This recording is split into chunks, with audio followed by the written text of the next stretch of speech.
To block problems friction वाले topics में दो तरह के केस होते हैं।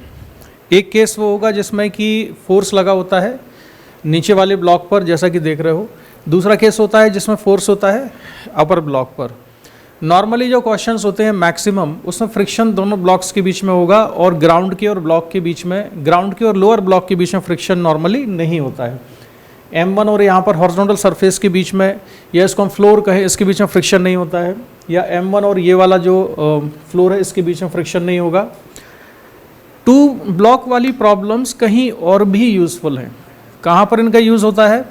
आईडी में एक दो बार इसमें ना क्वेश्चंस आए हुए हैं एग्जाम्स में, कॉम्पिटिटिव एग्जाम्स में, सिंपल हार्मोनिक मोशन वाले चैप्टर में। वहाँ पर उन्होंने क्या किया कि एक ब्लॉक M1 है, दूसरा उसके ऊपर रखा हुआ है M2, सरफेस फ्रिक्शनलेस है, और एक स्प्रिंग कनेक्ट कर दी है। फिर वो पूछते हैं कि हम इसको कितना मैक्सिमम पुश करके छोड़ें या पुल करके छोड़ें, या एम्पलीट्यूड मैक्सिमम कितना हो जिससे कि दोनों ब्लॉक साथ साथ मूव करें और स्लिपिंग ना हो। या क्वेश्चन ये भी बन सकता है कि इसमें स्लिपिंग के चांसेस सबसे ज़्यादा कहाँ पर होते हैं।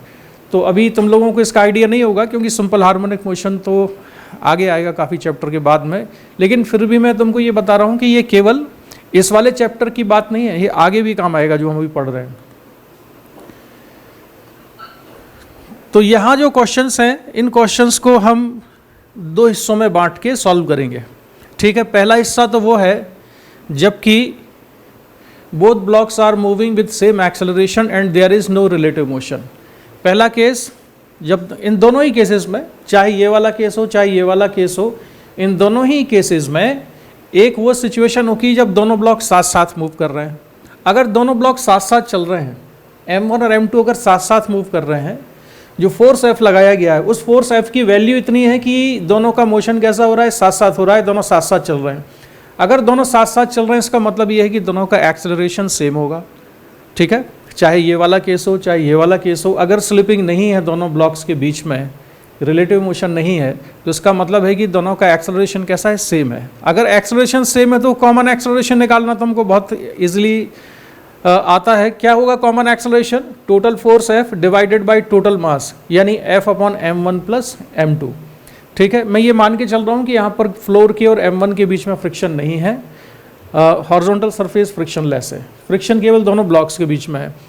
उनमें भी कौन से दो केसेस पॉसिबल हैं? एक जब दोनों ब्लॉक साथ साथ चलते हैं, और एक वो जब दोनों ब्लॉक्स के बीच में रिलेटिव मोशन होता है। ठीक है, तो हम डिस्कस करते हैं सबसे पहले ये सिचुएशन। यहाँ, हाँ बोलो, क्या चीज़ देखना था उसमें? ये, इसमें तो मैंने अभी कुछ किया ही नहीं।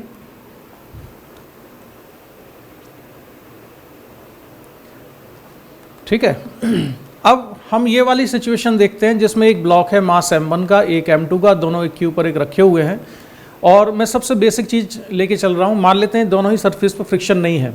पिछली क्लास में जब मैंने स्टार्ट किया था तो ऐसे ही बताया था कि अगर दोनोों ही सरफेस में फ्रिक्शन नहीं है, यानी M1 और M2 के बीच में भी फ्रिक्शन नहीं है, M1 और ग्राउंड के बीच में भी फ्रिक्शन नहीं है।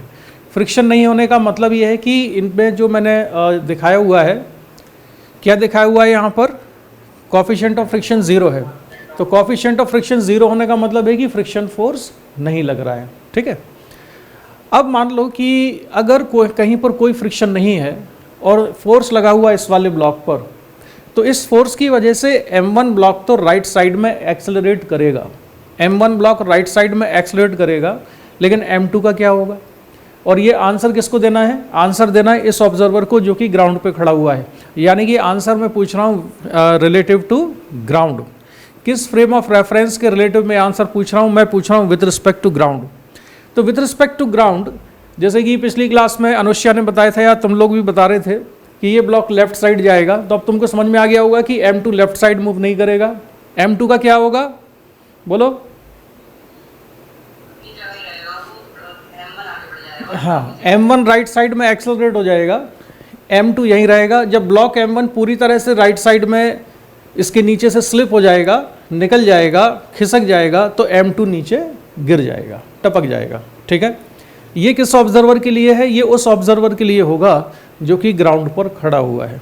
अब हम बात करते हैं उस ऑब्जर्वर की जो ऑब्जर्वर M1 पर खड़ा हुआ है। मान लो कि एक ऑब्जर्वर M1 ब्लॉक पर खड़ा हुआ है और उसके साथ स्टिक है, चिपक रहा है, स्लिप नहीं करेगा ये, ठीक है, इसके साथ बंधा हुआ है। तो अब अगर M1 ब्लॉक एक्सेलरेट होता है राइट साइड में, तो ये जो ब्लॉक है, ये जो ऑब्जर्वर है B, ये भी राइट साइड में एक्सेलरेट होगा ग्राउंड के रिस्पेक्ट में। लेकिन इस वाले ऑब्जर्वर के लिए M1 का एक्सेलरेशन कितना है, 0 है, क्योंकि ये खुद ही M1 के साथ स्टिक है। तो आपस में इस ऑब्जर्वर के और M1 के रिलेटिव तो मोशन होगा नहीं, ठीक है। तो इस वाले ऑब्जर्वर के लिए M1 तो रेस्ट में है, लेकिन M2 मूव कर रहा है।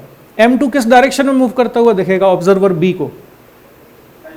लेफ्ट साइड में। तो ऑब्जर्वर B के लिए M2 लेफ्ट साइड में एक्सेलरेट हो रहा होगा, उसका एक्सेलरेशन हम निकाल सकते हैं F/m1 होगा। लेकिन दिमाग में फिलहाल इतना क्लियर रखो कि ग्राउंड के रिलेटिव M1 यहीं पर रहेगा और M1 के relative block B left side में मूव कर रहा है।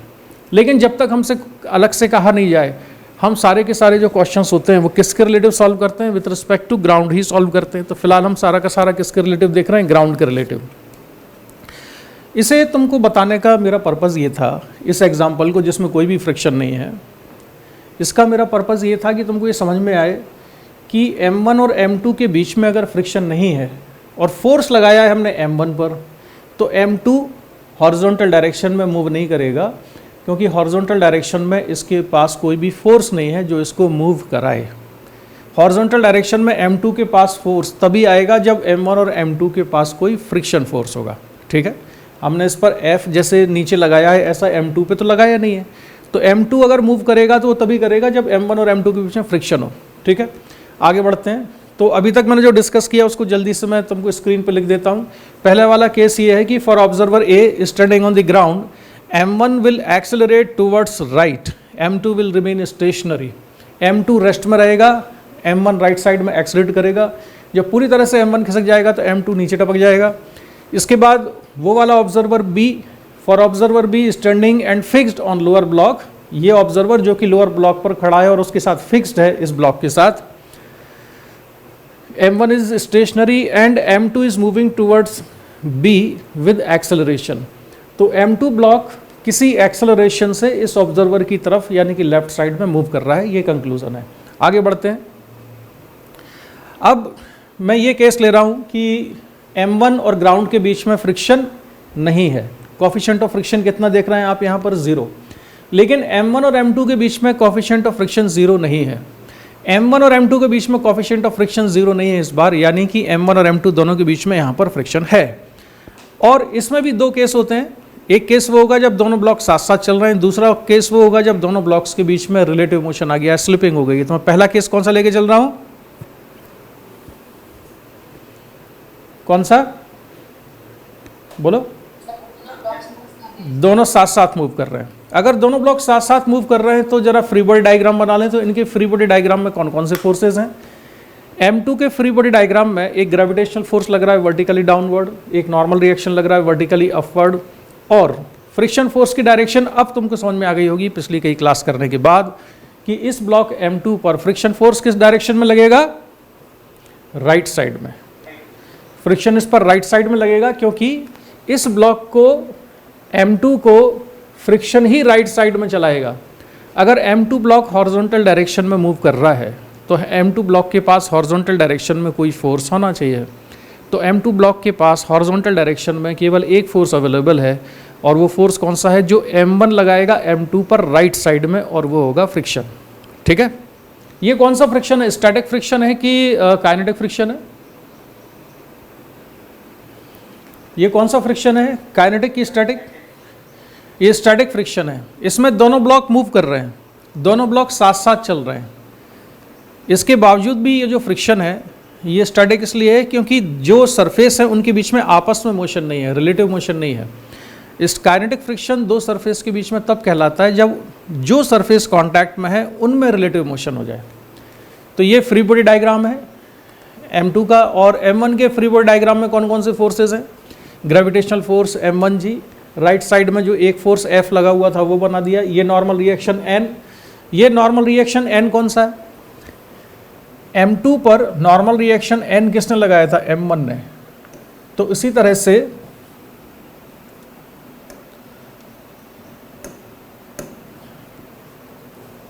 M1 पर नॉर्मल रिएक्शन M2 की वजह से लग रहा है। ये वाला नॉर्मल रिएक्शन और ये वाला जो नॉर्मल रिएक्शन है, ये क्या है? एक्शन रिएक्शन पेयर है। ठीक है, एक्शन रिएक्शन पेयर है। जितना नॉर्मल M2 M1 पर लगाएगा उतना ही M1 M2 पर लगाएगा वर्टिकल डायरेक्शन में। डायरेक्शन अपोजिट होगी, दोनों डिफरेंट बॉडी पर लग रहे हैं और दोनों का मैग्नीट्यूड इक्वल है और ये न्यूटन्स थर्ड लॉ को सेटिस्फाई कर रहा है। ठीक है, अच्छा, इसके बाद फिर फ्रिक्शन की डायरेक्शन हमने बनाई यहाँ। तो M2 ब्लॉक पर जो फ्रिक्शन लग रहा था राइट साइड में था M1 की वजह से, तो M2 की वजह से M1 पर भी उतना ही फ्रिक्शन लगेगा अपोजिट डायरेक्शन में न्यूटन्स थर्ड लॉ के अकॉर्डिंग। और ये भी एक्शन रिएक्शन पेयर है। जितना फ्रिक्शन M1 ने M2 पर राइट में लगाया उतना ही फ्रिक्शन M2 M1 पर लेफ्ट साइड में लगाएगा। ठीक, ये तो फ्री बॉडी डायग्राम हो गया इसका। अब यहाँ पर देखो कि इस M2 ब्लॉक के मोशन के लिए, एक्सेलरेशन के लिए रिस्पॉन्सिबल फोर्स कौन सा है? Fs। यही फोर्स है जो M2 को एक्सेलरेट कराएगा। इसके अलावा तो राइट साइड में या हॉरिजॉन्टल डायरेक्शन कोई फोर्स नहीं है। M1 को एक्सेलरेट कराने के लिए तो ये फोर्स है F, कैपिटल F कह सकते हो, लेकिन M2 को एक्सेलरेट कराने के लिए एक ही फोर्स अवेलेबल है हॉरिजॉन्टल डायरेक्शन में, वो है Fs। ठीक है, अगर मैं ये मान लूँ कि दोनों ब्लॉक सेम एक्सेलरेशन से मूव कर रहे हैं, मान क्या ले, हम मान के चल ही रहे हैं ये वाला केस कि both the blocks are moving with the same acceleration. तो हमको मालूम है कि अगर दो ऑब्जेक्ट या तीन या चार जितनी भी ऑब्जेक्ट हैं, अगर उनके एक्सेलरेशन, डायरेक्शन और मैग्नीट्यूड में सेम हो तो उन सभी को मिला के हम एक सिंगल बॉडी मान सकते हैं। कब मान सकते हैं, किन परिस्थितियों में मान सकते हैं? जब एक्सेलरेशन, डायरेक्शन और मैग्नीट्यूड दोनों में सेम हो।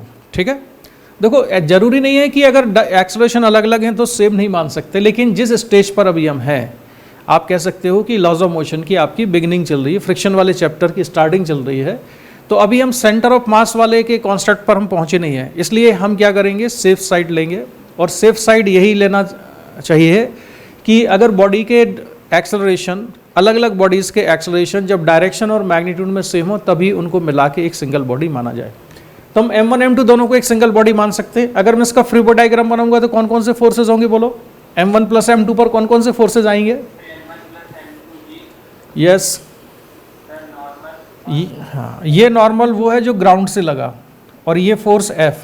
इसमें हमने कौन कौन से फोर्सेज नहीं बनाए M1 प्लस M2 में? एक तो ये वाला फ्रिक्शन नहीं बनाया, क्योंकि अगर M1 और M2 दोनों को हमने सिंगल बॉडी मान ली है तो M1 और M2 के बीच में आपस में जो फ्रिक्शन फोर्स लगा वो इंटरनल फोर्स हुआ। Internal force free body diagram में नहीं बनता है। ठीक है, तो वो नहीं बनाया। Other than this normal reaction N जो कि M1 और M2 के बीच में थी, ये वाली नॉर्मल रिएक्शन भी हमने नहीं बनाई। क्यों?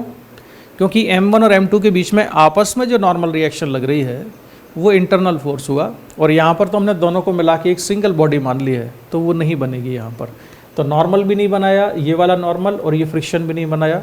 लेकिन ग्राउंड से जो नॉर्मल रिएक्शन लग रही थी NG, वो हमने बनाई, ये वाला फोर्स बनाया, और ग्रेविटेशनल फोर्स तो डेफिनेटली बनाना ही था। ठीक है, अर्थ की वजह से जो लग रहा है। तो ये हो गया फ्री बॉडी डायग्राम। इसमें कोई कन्फ्यूज़न, कोई डाउट? क्लियर यहाँ तक? चलो आगे बढ़ते हैं। अब फिर मैंने यहाँ पर इनका फ्री बॉडी डायग्राम देख लिया, M1 M2 का यहाँ पर ले लेता हूँ। और दोनों ब्लॉक कैसे हैं, साथ साथ मूव कर रहे हैं। अगर दोनों ब्लॉक साथ साथ मूव कर रहे हैं तो अब मैं क्या चीज़ कैलकुलेट कर सकता हूँ सबसे इजीली? क्या चीज़ आ सकती है सबसे इजीली? यस, कॉमन एक्सेलरेशन आ सकता है।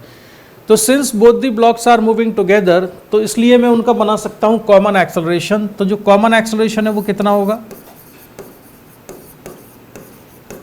कॉमन एक्सेलरेशन आ जाएगा A equals to total force F divided by total mass M1 plus M2। So this is the common acceleration which we can find very easily. लेकिन ये किस case में कर सकते हैं? जब दोनों का एक्सेलरेशन सेम है, यानी दोनों साथ साथ चल रहे हैं और उनके बीच में रिलेटिव मोशन नहीं आया है। ठीक है, अब मुझे क्या करना है कि फ्रिक्शन फोर्स निकालना है। अच्छा नहीं, मैंने ये वाला केस ले लिया, रुको, मुझे यहाँ पर बनाना है पहले। तो कॉमन एक्सेलरेशन ये वाला जो था ना, इसको भूल जाना जरा, ये मैंने दूसरी चीज़ ले ली थी। इसमें लिखना है when both the blocks are moving together. तो इस वाले केस को हम डिस्कस करेंगे। तो कॉमन एक्सेलरेशन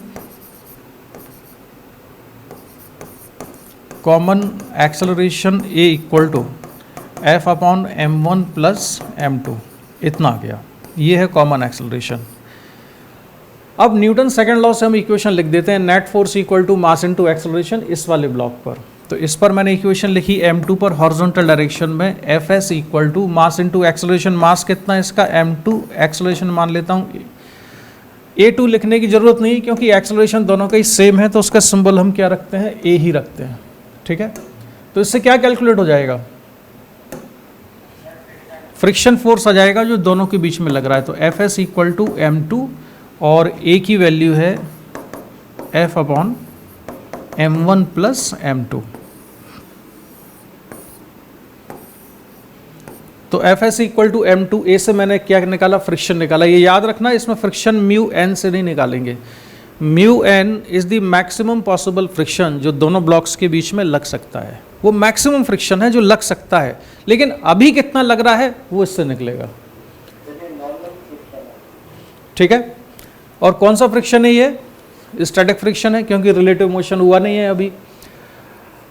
अगर इस फ्रिक्शन फोर्स की वैल्यू निकालनी है तो मैं इस वाले ब्लॉक पर न्यूटन सेकंड लॉ से इक्वेशन लिख के भी निकाल सकता हूं। वो इक्वेशन मैं ऐसे लिखूंगा, F minus Fs equal to mass m1 और एक्सेलरेशन आ जाएगा F upon m1 plus m2 के बराबर। ठीक है, इसको सिंप्लीफाई कर दें तो Fs equal to F minus m1F upon m1 plus m2 और Fs इक्वल टू, इसको F को कॉमन ले लो, LCM ले लो, तो m1 plus m2 minus m1 upon m1 plus m2। तो m1 कैंसिल हो जाएगा और फ्रिक्शन फोर्स आएगा m2F upon m1 plus m2 के बराबर। इतना ही फ्रिक्शन आया यहाँ से भी। तो पहले भी मैं बता चुका हूँ आपको कि एडवाइजेबल ये है कि हम कौन सी इक्वेशन पर से फ्रिक्शन निकालें। हम इस वाले ब्लॉक पर जो फ्रिक्शन लगा हुआ है यहाँ से हम न्यूटन सेकंड लॉ से इक्वेशन लिखें, net force equal to mass into acceleration, Fs equal to m2a, a की वैल्यू सब्स्टिट्यूट करें। इसमें कैलकुलेशन कम होगा, 2 स्टेप बचेंगी। ठीक है, तो फ्रिक्शन फोर्स इतना आ जाएगा। अब मैं ज़रा इसको हटाता हूँ यहाँ से ये वाला पार्ट मैं हटाता हूँ यहाँ से, क्योंकि फ्रिक्शन हमको कैलकुलेट करना है किससे, m2 से ही कैलकुलेट करेंगे। अब मुझे ये बताओ कि maximum possible acceleration, maximum possible friction कितना हो सकता है इन दोनों के बीच में। Maximum possible friction, maximum possible static friction, इसका और क्या नाम है, limiting friction. Limiting friction between m1 and m2, इनके बीच में मैक्सिमम स्टैटिक फ्रिक्शन कितना पॉसिबल है या लिमिटिंग फ्रिक्शन कितना पॉसिबल है, वो होगा म्यू एन। ठीक है, मैक्सिमम या लिमिटिंग फ्रिक्शन का फॉर्मूला होता है म्यू एन के बराबर। फिर याद करो मैंने क्या बताया हुआ है कि नॉर्मल रिएक्शन हमको कौन सी वाली लेनी होती है, जिन सरफेस के बीच में फ्रिक्शन निकालना है नॉर्मल रिएक्शन भी उन्हीं 2 सरफेस के बीच का लेना होता है। तो हम फ्रिक्शन फोर्स निकाल रहे हैं m1 और m2 के बीच में, तो नॉर्मल रिएक्शन भी यहाँ पर इन्हीं दोनों ब्लॉक्स के बीच वाला आएगा। इन दोनों ब्लॉक्स के बीच में नॉर्मल रिएक्शन कौन सा है, n या Ng, कौन सा वाला है, Ng या n, बोलो कौन सा नॉर्मल रिएक्शन m1 और m2 के बीच में म्यूचुअल है, Ng। Ng लग रहा है कहाँ से, ग्राउंड से, उसमें G तक लगा दिया मैंने कि तुमको कंफ्यूजन ना हो कि G फॉर ग्राउंड। तो ग्राउंड से जो नॉर्मल रिएक्शन लग रहा है वो m1 और ग्राउंड के बीच का है बेटा, वो m1 m2 के बीच का थोड़े। m1 और m2 के बीच में कौन सा है नॉर्मल रिएक्शन, n है, और n की वैल्यू कितनी है यहाँ पर, m2g। तो ये होगा mu m2g। This is the maximum possible friction. ये मैक्सिमम फ्रिक्शन है जो m1 और m2 के बीच में हो सकता है। ये मैक्सिमम स्टैटिक फ्रिक्शन है जो कि पॉसिबल है, लेकिन अभी मैक्सिमम है कि नहीं हमें नहीं पता, इसलिए फ्रिक्शन निकालने के लिए कौन सा फॉर्मूला लगाना है, ये वाला F S equal to mass into acceleration, और इससे ये आंसर आएगा ये m2f upon m1 plus m2। This is the friction right now acting between two blocks. अब एक चीज और बताओ यहां पर कि m2 ब्लॉक को कौन एक्सेलरेट करा रहा है, फ्रिक्शन फोर्स, लेकिन फ्रिक्शन की वैल्यू तो एक लिमिट से ज़्यादा हो नहीं सकती। इसका मतलब यह है कि m2 के एक्सेलरेशन की वैल्यू भी एक लिमिट से ज़्यादा नहीं हो सकती, ठीक है। तो जब ये फ्रिक्शन फोर्स मैक्सिमम हो जाएगा तो इसका एक्सेलरेशन भी मैक्सिमम हो जाएगा। तो जब Fs इक्वल टू मैंने लिखा m2 इंटू ए, तो अगर मैं Fs को मैक्सिमम कर दूं यहाँ पर तो m2 इंटू ए मैक्सिमम, ये एक्सेलरेशन भी मैक्सिमम हो गया। और इसकी मैक्सिमम वैल्यू कितनी है, ये अभी हमने निकाल दी म्यू m2g। तो mu m2g equals to m2 into a max, m2 cancels out and we get a max equals to mu g। तो अपर ब्लॉक का जो मैक्सिमम पॉसिबल एक्सेलरेशन है वो कितना है, म्यू जी। इससे ज़्यादा एक्सेलरेशन से ये कौन सा ब्लॉक मूव नहीं कर सकता है, ऊपर वाला। m2 का मैक्सिमम एक्सेलरेशन ये है। अगर तुमको कभी चेक करना हो कि दोनों ब्लॉक स्लिप कर रहे हैं या नहीं कर रहे हैं, तो बहुत आसान सा तरीका है। क्या तरीका है, तो म्यू जी कैलकुलेट कर लो और नीचे वाले ब्लॉक का एक्सेलरेशन देखो। अगर नीचे वाले ब्लॉक का एक्सेलरेशन म्यू जी से ज़्यादा है, इसका मतलब स्लिपिंग हो गई है, क्योंकि ऊपर वाला तो म्यू जी एक्सेलरेशन से ज़्यादा से चल ही नहीं सकता है। और अगर नीचे वाला ब्लॉक म्यू जी से ज़्यादा से चलेगा तो ऊपर वाला ब्लॉक पीछे छूट जाएगा। पीछे छूट जाएगा से मतलब है इसका एक्सेलरेशन कम होगा और इसका ज़्यादा होगा, और दोनों के बीच में रिलेटिव मोशन आ जाएगा। समझ में आ गई बात इतनी, क्लियर। तो ये केस हुआ। तो मैंने तुमको इसमें क्या क्या बता दिया, पहले ध्यान दो कंडीशन क्या थी। कंडीशन ये थी कि दोनों ब्लॉक साथ साथ मूव कर रहे हैं, फोर्स नीचे वाले ब्लॉक पर रखा हुआ है, फ्लोर फ्रिक्शनलेस है, दोनों ब्लॉक के बीच में फ्रिक्शन है, और अगर दोनों साथ साथ मूव कर रहे हैं तो एक्सेलरेशन कॉमन होगा, वो कॉमन एक्सेलरेशन है F/m1 प्लस m2 के बराबर। फिर मैंने इस वाले ब्लॉक पर न्यूटन सेकंड लॉ से इक्वेशन लिखी, Fs equal to mass into acceleration, और फिर मैंने फ्रिक्शन निकाल दिया, ठीक है। इसके बाद अगर मुझे ये चेक करना हो कि मैक्सिमम पॉसिबल एक्सेलरेशन है कितना, तो उसके लिए लॉजिक मैंने ये लगाया कि यार m2 तो फ्रिक्शन की वजह से चलता है, और फ्रिक्शन की वैल्यू एक मैक्सिमम वैल्यू से ज़्यादा हो नहीं सकती, इसलिए इसका एक्सेलरेशन भी मैक्सिमम एक पर्टिकुलर एक्सेलरेशन से ज़्यादा नहीं हो सकता, और वो एक्सेलरेशन कितना है, म्यू जी के बराबर। अच्छा ये बताओ नीचे वाले ब्लॉक का मैक्सिमम एक्सेलरेशन कितना हो सकता है, अनुष्या। नीचे वाले ब्लॉक का, यस, इसका तो इनफाइनाइट हो सकता है, इस फोर्स को बढ़ाते जाओ इसका एक्सेलरेशन बढ़ता जाएगा, इसको इनफाइनाइट कर दो इसका एक्सेलरेशन इन्फिनिटी की तरफ बढ़ने लगेगा, ठीक है। चलो अब हम आगे बढ़ते हैं। When blocks are slipping relative to each other, क्या सिचुएशन है इसमें, जो सिचुएशन मैं डिस्कस कर रहा हूं, ये जो सरफेस है m1 और फ्लोर, या m1 और हॉरिजॉन्टल सरफेस, इनके बीच में फ्रिक्शन है कि नहीं, बोलो। m1 और ये फ्लोर के बीच में, हॉरिजॉन्टल सरफेस और m1 के बीच में फ्रिक्शन है कि नहीं है, कैसे पता चला, कैसे पता चला कि नहीं है।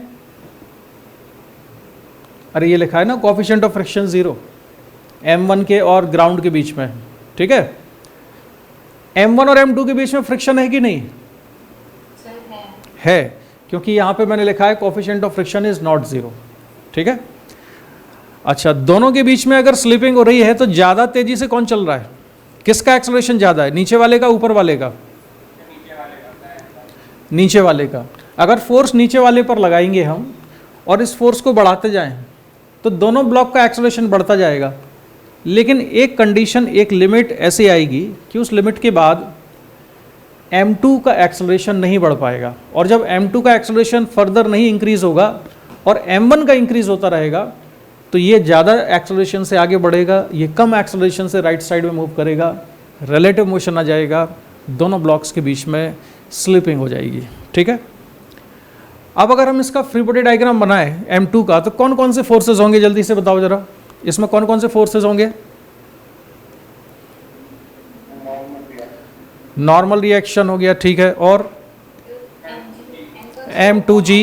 m2g होगा, नॉर्मल रिएक्शन होगा, और फ्रिक्शन होगा। कौन सा फ्रिक्शन है ये, स्टैटिक या काइनेटिक? यस, वेरी गुड, ये काइनेटिक फ्रिक्शन है क्योंकि अब रिलेटिव मोशन हो गया दोनों ब्लॉक्स के बीच में। दूसरे वाले ब्लॉक का फ्री बॉडी डायग्राम बना लेते हैं, तो इसमें तो अब तुम बना ही लोगे, इसलिए ज़्यादा पूछूंगा नहीं तुमसे। M1 जी नीचे लग रहा है, ये नॉर्मल रिएक्शन N M2 पर किसने लगाया था? M1 ने। M1 ने नॉर्मल ऊपर दिया था, तो M2 की वजह से M1 पर जो नॉर्मल लगेगा वो नॉर्मल है ये वाला, ये नॉर्मल, यस, और ये वाला नॉर्मल एक्शन रिएक्शन है। M2 पर फ्रिक्शन लगा था राइट साइड में M1 की वजह से,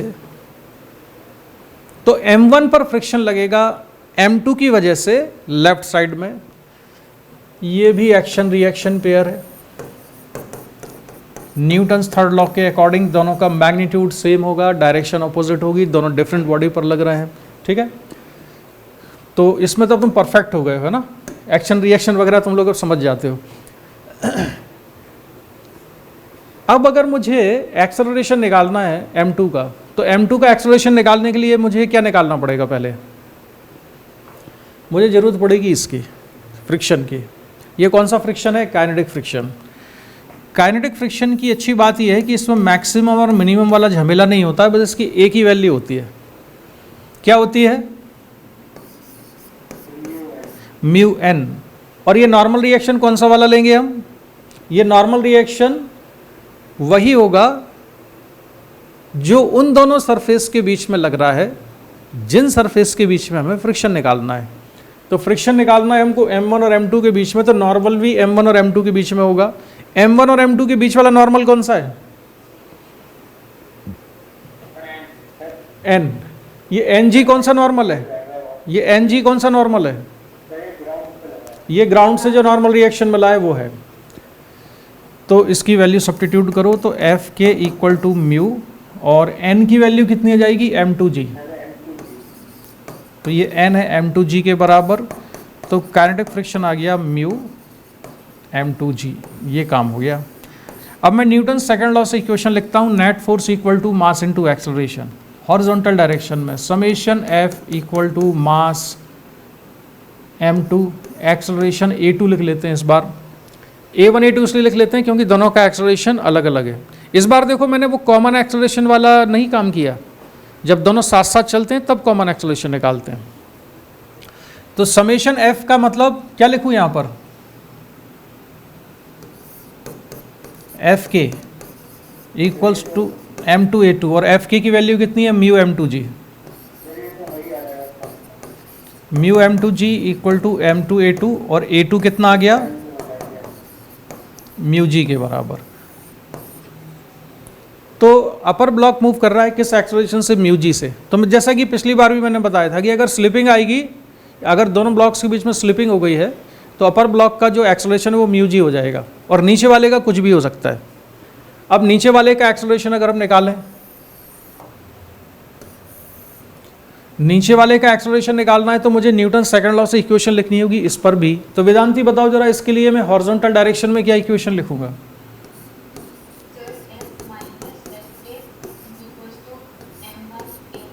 yes, F minus F K equal to M1 A1, और A1 की जो वैल्यू है वो हो जाएगी F माइनस एफ के की वैल्यू भी मैं रख देता हूँ म्यू M2G अपॉन M1, और मैं इसको यहीं छोड़ रहा हूँ। जब हम न्यूमेरिकल क्वेश्चन सॉल्व करेंगे तो उसमें वैल्यूज़ दी होंगी फोर्स की, मास की, M1 की, M2 की, तो वैल्यू सब्स्टिट्यूट कर देंगे तो ये एक्सेलरेशन A1 भी कैलकुलेट हो जाएगा उसमें, ठीक है। तो ये काम तमाम हो गया। अब इस समय बताओ कि M1 और M2 के बीच में फ्रिक्शन कितना लग रहा है? उस फ्रिक्शन फोर्स की वैल्यू क्या है जो M1 और M2 के बीच में लग रहा है? अभी भी रिलक्टेंस क्यों है यार तुम लोगों की आवाज़ में, कि कन्फ्यूजन सा है क्या कुछ? अब तो तुमको क्लियर होना चाहिए इतना पढ़ने के बाद। बोलो इस समय के इन दोनों ब्लॉक्स के बीच में जो फ्रिक्शन लग रहा है अभी, वो फ्रिक्शन कितना है? वेदांती, कितना फ्रिक्शन है दोनों ब्लॉक्स के बीच में?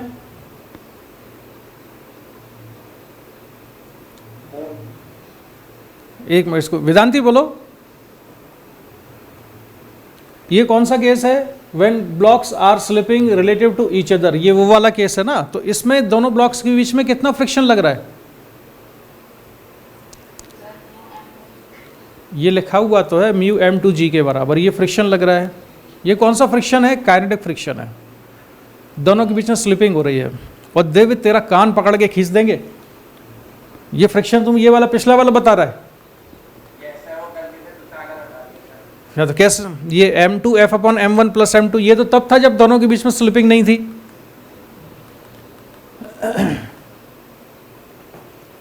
तो जब दोनों ब्लॉक स्लिप कर रहे हैं तब तो फ्रिक्शन देखना बहुत ही आसान है, मैक्सिमम फ्रिक्शन लग रहा होगा या काइनेटिक फ्रिक्शन कह सकते हो।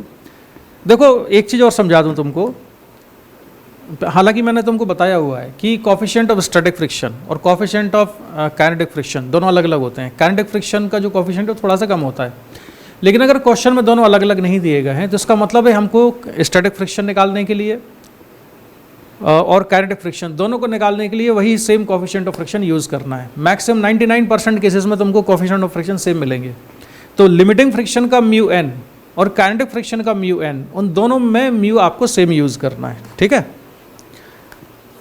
अब ये बताओ कि m2 का मैक्सिमम एक्सेलरेशन कितना हो सकता है? म्यू जी, और ये उसी एक्सेलरेशन से अभी मूव कर रहा है।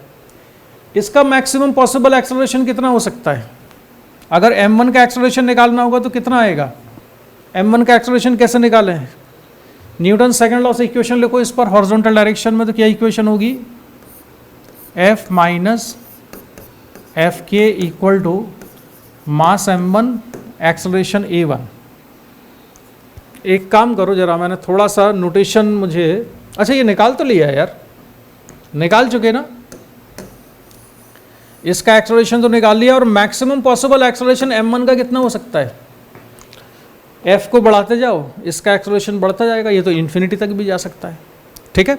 तो हम बढ़ते हैं अब इसके आगे। अभी तक जो पढ़ा उसमें कोई डिस्कशन, उसमें कोई डाउट है तो बोलो, कहीं पर कोई कन्फ्यूजन? अनुष्या, वेदांती, मधुर, तुम कनेक्टेड हो कि नहीं? मधुर, क्यों दिव्य मधुर है कि नहीं आज क्लास में? तो इसकी आवाज तो आ नहीं रही है। चलो आगे बढ़ते हैं। हाँ अब आई तुम्हारी आवाज। यहां देखो जरा, अब इस स्क्रीन पे क्या लिखा हुआ है? सिचुएशन है when both blocks are slipping relative to each other, दोनों के बीच में स्लिपिंग है। तो इसका आंसर बताओ, maximum acceleration of upper block क्या हो सकता है? Maximum acceleration of upper block, जल्दी बोलो सभी लोग, केवल देवांश का आंसर आया और किसी ने बताया। अनुष्या? Mu G. और maximum acceleration of lower block कितना हो सकता है? कहां तक जा सकता है ये तो इन्फिनिटी तक जा सकता है। It can be anything up to infinity, ये जीरो से इन्फिनिटी कुछ भी एक्सेलरेशन हो सकता है।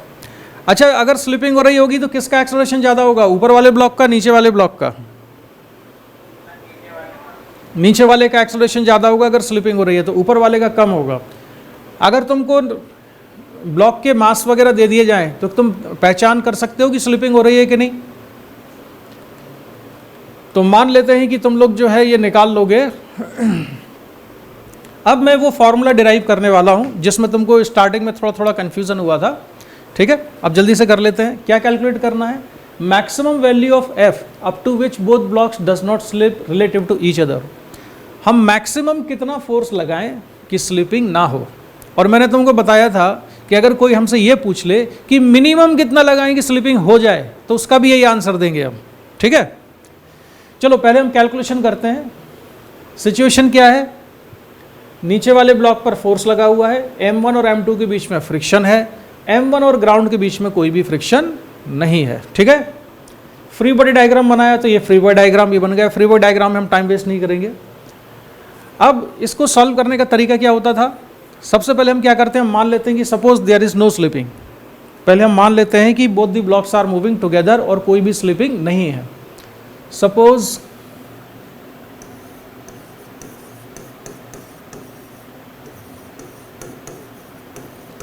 both blocks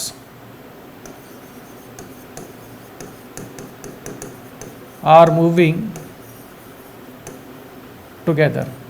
हमने मान लिया कि दोनों ब्लॉक साथ साथ चल रहे हैं, इसमें स्लिपिंग नहीं है। भले स्लिपिंग हो रही हो तब भी मान लेते हैं हम, है ना, फॉर्मूला डिराइव करने के लिए। तो अगर स्लिपिंग नहीं है तो इनका कॉमन एक्सेलरेशन कितना होगा? क्यों भाई, बोलो। F अपॉन, आगे बोलो जल्दी से, m1 प्लस m2, ये कॉमन एक्सेलरेशन आया। अब अगर स्लिपिंग नहीं है और ये जो फ्रिक्शन है ये, इसको मैं Fs लिख लेता हूँ, ये Fk दिख रहा है यहाँ पर, स्टैटिक फ्रिक्शन मान के चलते हैं। तो इस पर न्यूटन सेकंड लॉ से अगर हम इक्वेशन लिखें तो क्या इक्वेशन आएगी? इस पर हॉरिजॉन्टल डायरेक्शन में क्या इक्वेशन बनेगी, बोलो। Fs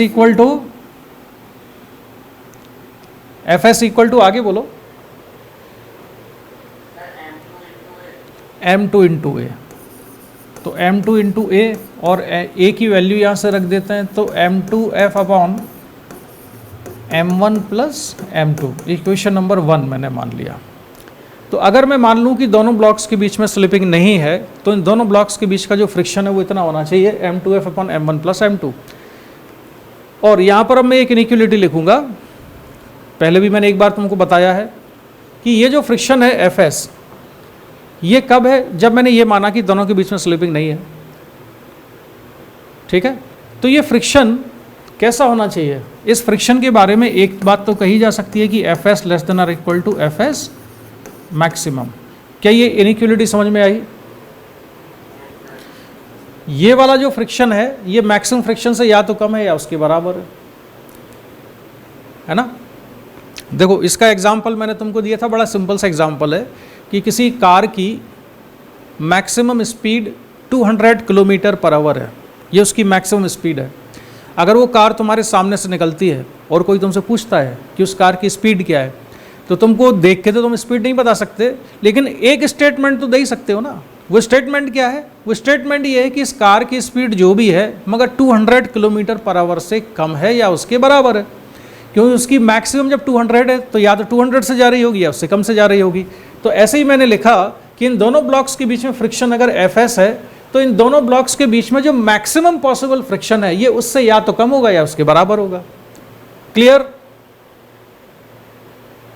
clear?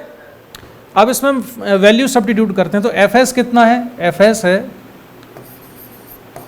m2f upon m1 plus m2 less than और equal to Fs maximum. Maximum static friction कितना हो सकता है इनके बीच में? जल्दी बोलो। Mu N. और वो म्यू एन का एन कौन सा वाला होगा? ये वाला या ये वाला? ऊपर वाला। एन कितना होगा? m2g के बराबर। तो ये हुआ म्यू m2g। m2 और m2 कैंसिल हो गए और यहाँ से आया f लेस देन और equal to mu m1 plus m2 into g. तो ये कंडीशन आई कि अगर हम चाहते हैं कि इस फोर्स को लगाने के बाद अगर दोनों ब्लॉक साथ साथ मूव करें तो इस फोर्स का मैग्नीट्यूड या तो इतना होना चाहिए या इससे कम होना चाहिए। F कैसा होना चाहिए? लेस देन और equal to mu m1 plus m2g। तो अब आप देखना चाहते हो कि मैक्सिमम कितना लगाएं कि स्लिपिंग ना हो, कितनी छूट मिली हुई है आपको। तो वो मैक्सिमम फोर्स जो आप लगा सकते हो वो F मैक्सिमम आएगा, F max for no slipping. दोनों ब्लॉक्स के बीच में स्लिपिंग ना हो उसके लिए मैक्सिमम वैल्यू ये आ गई mu m1 plus m2 into जी। ठीक है, यहाँ दोबारा लिख देता हूँ मैं इसको फॉर्मूले को। F max equals to mu m1 plus m2 into g. ये 2 है भाई, इतना आ गया F मैक्स। इस फॉर्मूले को हम याद रखेंगे। अगर कोई हमसे पूछता है कि नीचे वाले ब्लॉक पर मिनिमम कितना फोर्स लगाएं कि स्लिपिंग हो जाए, तो क्या आंसर होगा? यही होगा। इसको डिटेल में मैंने तुमको एक बार बताया था कि मान लो कि अगर हम इस फोर्स की वैल्यू 15 न्यूटन करते हैं और ब्लॉक के बीच में स्लिपिंग हो जाती है, तो हम कहेंगे कि इस पर यार 50 न्यूटन लगाओ या उससे कम लगाओ तो स्लिपिंग नहीं होगी। अगर स्लिपिंग करानी है तो 50 न्यूटन से थोड़ा ज़्यादा फोर्स लगाना चाहिए, जस्ट मोर देन 15। लेकिन जस्ट ग्रेटर देन 15 कोई नंबर हमको पता नहीं है, we don't know any number which is just greater than 15। तो क्रिटिकल कंडीशन को या लिमिटिंग कंडीशन को ध्यान में रखते हुए हम इस क्वेश्चन का आंसर भी 15 न्यूटन ही देंगे कि मिनिमम कितना लगाएं कि दोनों के बीच में स्लिपिंग हो जाए। हालांकि वो मिनिमम फोर्स 15 न्यूटन से थोड़ा ज़्यादा होना चाहिए स्लिपिंग स्टार्ट करने के लिए। लेकिन थोड़ा ज़्यादा क्या होता है, ऐसा मैथमेटिकली कोई नंबर हम बता नहीं सकते कि जस्ट ग्रेटर देन 15। ठीक है, तो इसलिए हम दोनों क्वेश्चन का आंसर यही देते हैं, mu m1 plus m2 g के बराबर। इतना क्लियर? कोई डाउट इसमें? वेदांती? अच्छा, अब आ जाते हैं हम न्यूमेरिकल एग्जाम्पल पर। m1 है 5 kg, m2 है 10 kg, म्यू 0.4 है। आपको निकालना क्या है? Friction between both the blocks, acceleration of both blocks, acceleration of both blocks, maximum possible friction between two blocks. तो जरा आप थोड़ा सा अपने आप से ट्राई करो, इसके बाद मैं बताऊंगा, या पहले मैं बता दूं इसको? चलो अच्छा, मैं छोटे छोटे से कुछ क्वेश्चन पूछता हूं तुमसे, ये बताओ, बहुत ही छोटे छोटे क्वेश्चन पूछता हूं, बताओ जरा कि नॉर्मल रिएक्शन कितना है यार m1 और m2 के बीच में? m1 m2 के बीच में नॉर्मल रिएक्शन कितना है?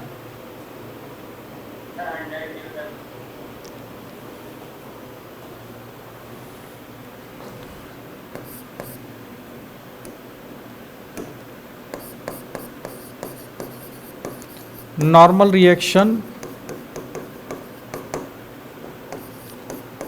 बिटवीन m1 एंड m2 कितना है भाई नॉर्मल रिएक्शन? और FBD में नहीं बना रहा हूं, इतनी प्रैक्टिस हो गई होगी तुमको। कितना आ रहा है? 100 न्यूटन है क्या? क्यों वेदांती? नहीं, पेपर पेन का यूज नहीं करना है, मैंने कई बार बताया इनको, पेपर पेन को यूज नहीं करोगी। m2 कितना है? 10। फ्री बॉडी डायग्राम अगर हम बनाते हैं तो ये आता 100 न्यूटन, ऊपर कितना आ जाएगा? नॉर्मल रिएक्शन, और राइट साइड में लगेगा फ्रिक्शन। नॉर्मल रिएक्शन कितना है दोनों के बीच में? अच्छा, तो वेदांती बताओ m1 और ग्राउंड के बीच में नॉर्मल कितना है? Normal between m1 and ground. Vedanti paper pen use नहीं करना, केवल देख के बताओ, what is the normal reaction between ground and m1?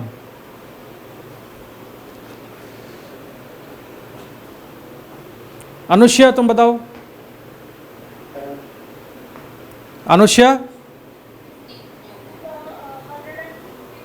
150 newton. अरे यार, दोनों ब्लॉक्स पर जो ग्राउंड से नॉर्मल लगेगा वो m1 प्लस m2 इंटू जी के बराबर होगा, यानी कि 15 इंटू जी को हम 10 ले लेते हैं तो 150 न्यूटन आएगा।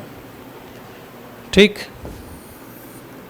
अच्छा, अब ये बताओ कि मैक्सिमम पॉसिबल एक्सेलरेशन कितना हो सकता है m2 का?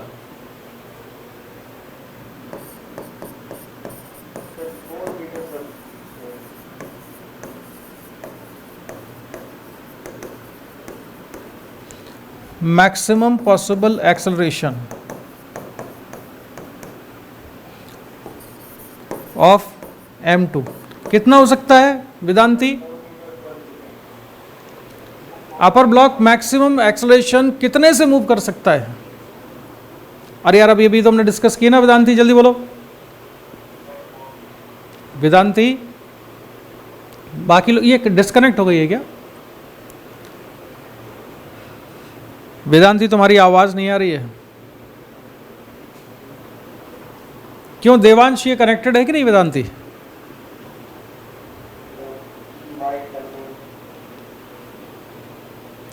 तो दिव्य तुम बताओ कितना हो सकता है मैक्सिमम एक्सेलरेशन m2 का? कैसे? हाँ, ये इसका एक्सेलरेशन एक लिमिट से ज़्यादा नहीं हो सकता, मैक्सिमम हो सकता है म्यू जी, और म्यू कितना है? 0.4, जी को ले लिया हमने 10, तो ये 4 मीटर पर सेकेंड स्क्वायर, ये मैक्सिमम एक्सेलरेशन हो सकता है इसका। अच्छा, अब हम ये चेक करें कि मैक्सिमम कितना फोर्स लगाएं कि स्लिपिंग ना हो, तो उसका फॉर्मूला हमने डिराइव किया, उससे चेक कर लेते हैं। F equal to mu m1 plus m2 into g, ये F मैक्सिमम है फॉर नो स्लिपिंग। तो F मैक्सिमम कितना आ रहा है, कितना आ रहा है 0.4, m1 प्लस m2 15, g की वैल्यू है 10, कितना आया 60 न्यूटन। इसका मतलब ये हुआ कि इस ब्लॉक पर 60 न्यूटन या उससे कम फोर्स लगा होगा तो स्लिपिंग नहीं होगी। ये हमने अब ये भी डिराइव किया था, है ना। तो अभी स्लिपिंग हो रही है क्या जब F की वैल्यू 30 न्यूटन है?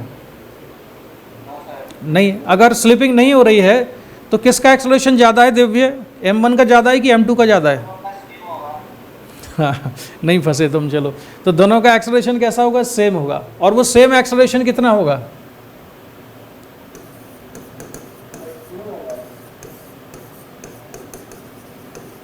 ये जो 30 न्यूटन है ये F मैक्स से कम है, इसलिए नो स्लिपिंग। अगर स्लिपिंग नहीं है तो दोनों का एक्सेलरेशन कैसा है, सेम है। और वो सेम एक्सेलरेशन कितना आ जाएगा, F upon m1 plus m2, और फोर्स है 30 न्यूटन, और m1 प्लस m2 की वैल्यू कितनी आ जाती है 15, तो A इक्वल टू आ जाएगा 2 मीटर पर सेकेंड स्क्वायर के बराबर। ठीक है, ये हो गया। अब ये बताओ कि मैक्सिमम पॉसिबल एक्सेलरेशन कितना है, एक्सेलरेशन नहीं सॉरी फ्रिक्शन।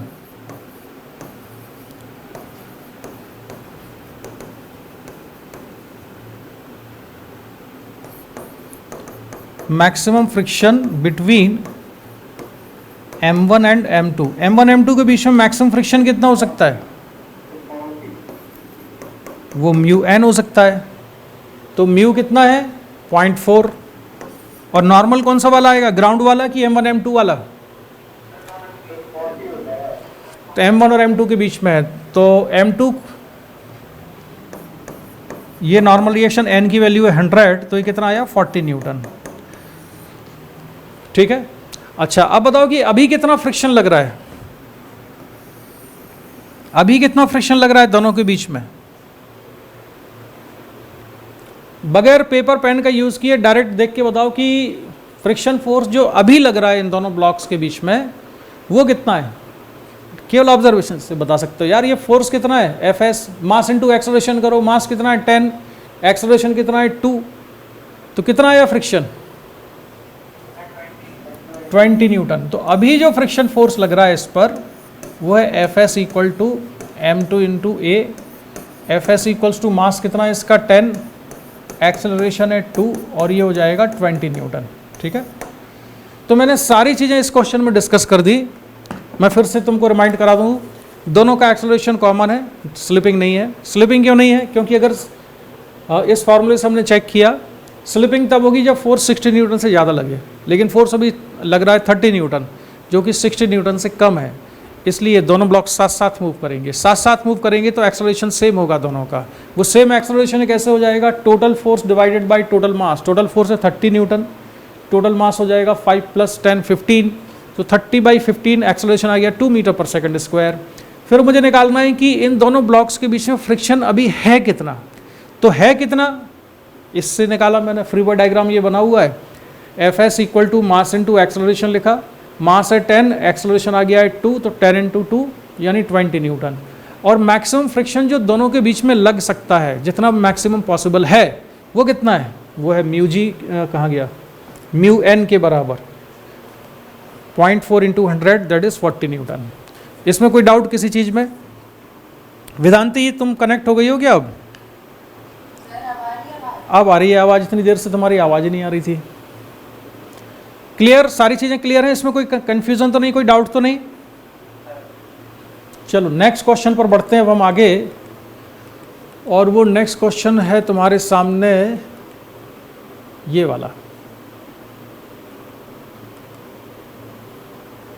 अब सॉल्व करो इसको। इसमें क्या काम, इसमें क्या सिचुएशन है, हॉरिजॉन्टल सरफेस और m1, यहाँ फ्रिक्शन नहीं है, फ्रिक्शन m1 और m2 के बीच में ही है। m1 पर जो एक्सटर्नल फोर्स लगा हुआ है वो कितना है, 150 न्यूटन के बराबर है, और ये मासेस दिए हुए हैं। क्या कैलकुलेट करना है, friction between both the blocks, acceleration of 2 blocks, acceleration of both the blocks है, ये बॉडी ब्लॉक्स लिखा हुआ है ना, the maximum possible friction between two blocks, ये भी निकालना है। तो करो सॉल्व।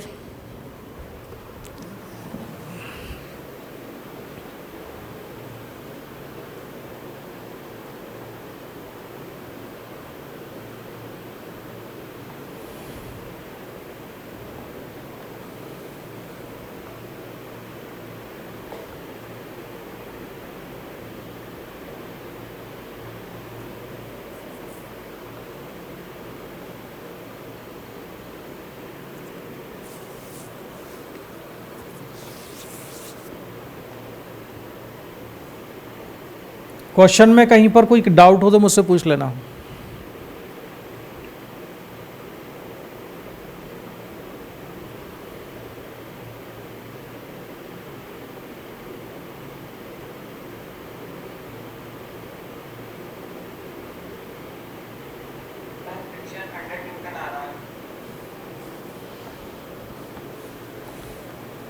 दोनों के बीच में फ्रिक्शन 100 न्यूटन आ रहा है, ठीक है। और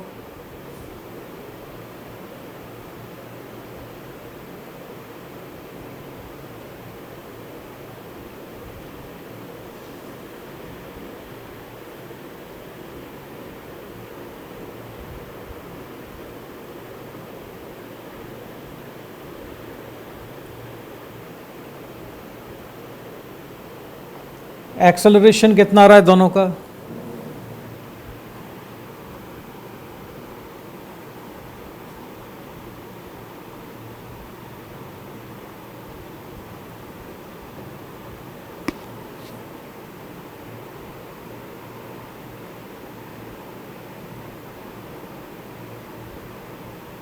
सर M1 का तो आ रहा है 20 मीटर पर सेकंड स्क्वायर और सर M2 का आ रहा है sir 10 metre per second square.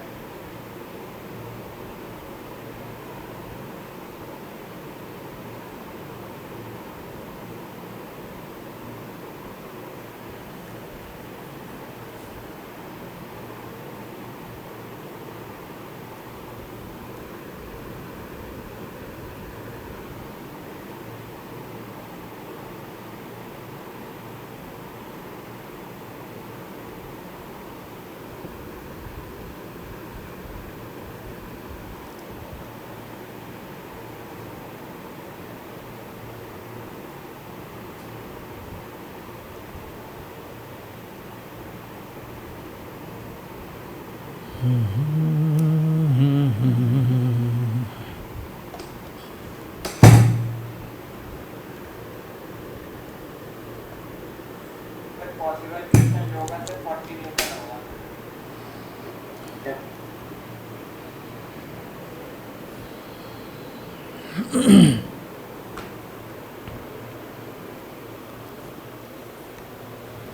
Vedanti,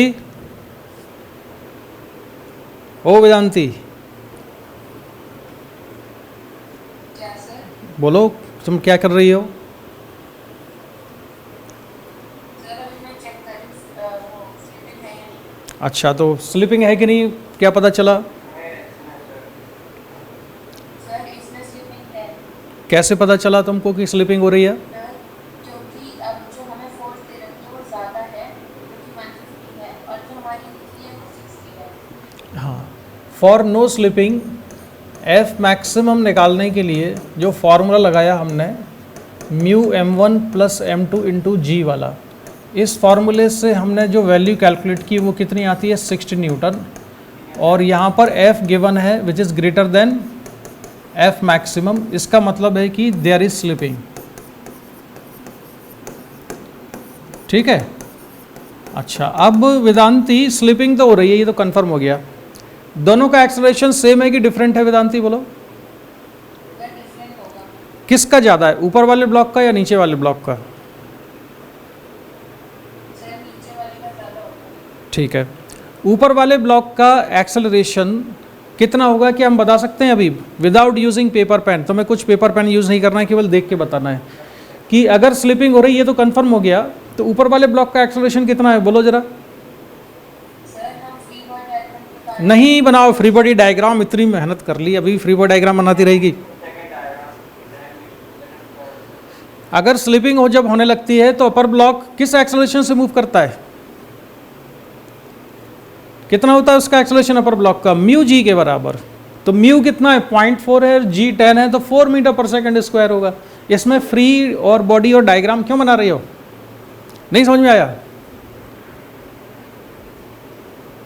Vedanti? Yes sir. हाँ, अब क्या करो, मैं यही तो कोशिश कर रहा हूँ कि तुम लोग थोड़ा अब डायरेक्ट करना शुरू करो, एनालिसिस करना शुरू करो और आंसर को कई बार बगैर पेपर पेन के यूज़ के हम निकालना सीखें। ठीक है? अच्छा, अब इसका एक्सेलरेशन देखो कितना जाएगा? 4 आ जाएगा। और नीचे वाले का एक्सेलरेशन निकालना है तो 150 minus friction equal to mass into acceleration से निकाल लेंगे। केवल आंसर निकालना पर्पस नहीं होता है भाई हमारा, हम लोगों को थोड़ा कुछ एनालाइज भी करना है, जिससे कि जो आगे आने वाले नए क्वेश्चंस होंगे जो कि शायद हमने नहीं सॉल्व किए हैं, कभी भी नहीं देखें, उनको भी हम सॉल्व कर पाएँ। अच्छा, अगर हम ये मान लेते कि दोनों ब्लॉक साथ साथ मूव कर रहे हैं, हालांकि ये हमने चेक कर लिया है कि दोनों साथ साथ मूव नहीं कर रहे हैं, ये चेक हो चुका है, लेकिन अगर हम ये मान लें कि दोनों साथ साथ मूव कर रहे हैं तो एक्सेलरेशन कितना होगा? अगर मान लें कि साथ साथ मूव कर रहे हैं तो कितना होगा? 10 आएगा, यानी 150 डिवाइडेड बाय टोटल मास। तो टोटल मास कितना है? 15 है, तो 150 डिवाइडेड बाय 10। तो अगर मैं ये मान लूँ कि दोनों का एक्सेलरेशन सेम है, दोनों साथ साथ चल रहे हैं, तो 150 डिवाइडेड बाई 15 यानी कि कितना आ जाएगा? 10 मीटर पर सेकंड स्क्वायर। और अपर ब्लॉक का मैक्सिमम पॉसिबल एक्सेलरेशन कितना हो सकता है? म्यू जी हो सकता है, और वो म्यू जी कितना आ रहा है? 4 मीटर पर सेकंड स्क्वायर। तो मेरे देश के वीर जवानों, तुम लोग केवल इससे ही अंदाज़ा लगा सकते हो बगैर उस फॉर्मूले के भी चेक किए कि स्लिपिंग हो रही है कि नहीं। बात समझ में आई? अगर मैं ये मान लूँ कि दोनों साथ साथ चल रहे हैं तो वो कॉमन एक्सेलरेशन कितना होगा? 10। लेकिन ऊपर वाले ब्लॉक का मैक्सिमम एक्सेलरेशन 4 हो सकता है, तो ये 10 से चल ही नहीं पाएगा ऊपर वाला, और ऊपर वाला 10 से नहीं चल पाएगा। इसका मतलब है कि स्लिपिंग हो गई है। हम बगैर इस पूरे फॉर्मूले को यूज़ किए भी अगर हम थोड़ी सी रीजनिंग लगाएं तो जो जैसा मैंने अभी बताया उससे भी चेक कर सकते हैं कि स्लिपिंग हो रही है कि नहीं। ये बात समझ में आई कि नहीं? पहले ये बताओ, एब्जॉर्ब हुई कि नहीं तुम्हारे दिमाग में? सोचो जरा मैंने क्या बताया ये।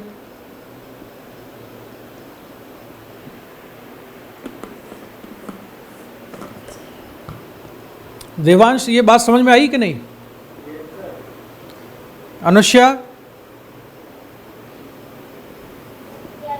एक तो स्लिपिंग को चेक करने का कन्वेंशनल तरीका हो गया, पारंपरिक तरीका हो गया कि हम इस वाले फॉर्मूले को यूज़ कर लेंगे। एक थोड़ा अनकन्वेंशनल एक रीजनिंग हम लगाएं, इसको भी आप लगाना आगे एग्ज़ाम में, तो क्या होगा? हो सकता है थोड़ा आपका टाइम सेव हो जाए। आप ये मान लो कि दोनों ब्लॉक साथ साथ मूव कर रहे हैं।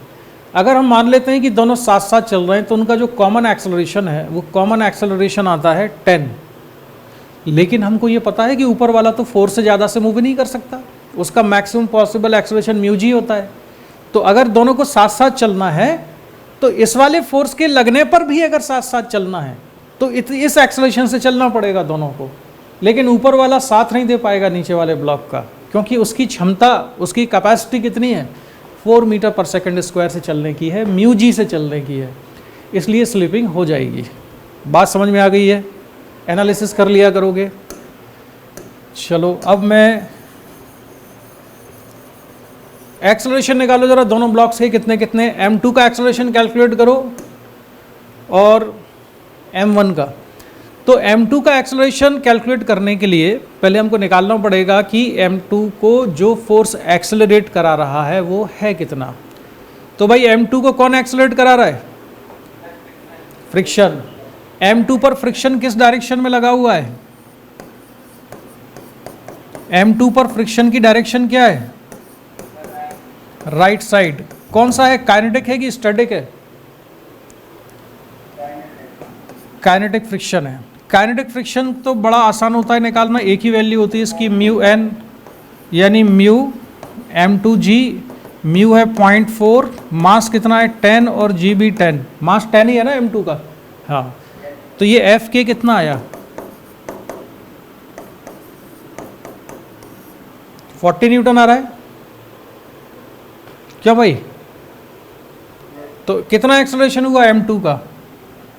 इसके लिए इक्वेशन बन जाएगी f के equal to m2 into a2 और f की है 40 और m2 कितना है 10 और ये a2।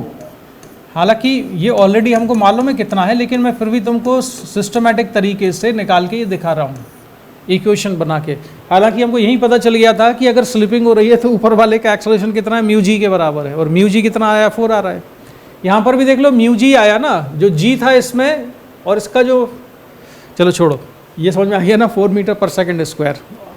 अब इसका एक्सेलरेशन बताओ m1 कितना होगा?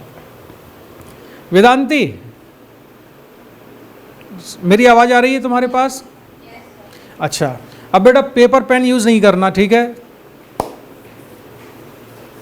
मुझे देख के बताओ कि केवल इक्वेशन बोलो, इसके एक्सेलरेशन के लिए क्या इक्वेशन लिखोगी? न्यूमेरिकल वैल्यू बोलना, सिंबल मत बोलना।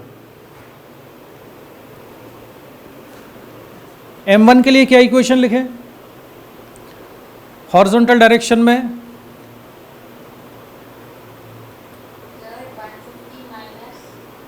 यस, नहीं मैंने कहा ना सिंबल यूज नहीं करना, वैल्यू बोलो।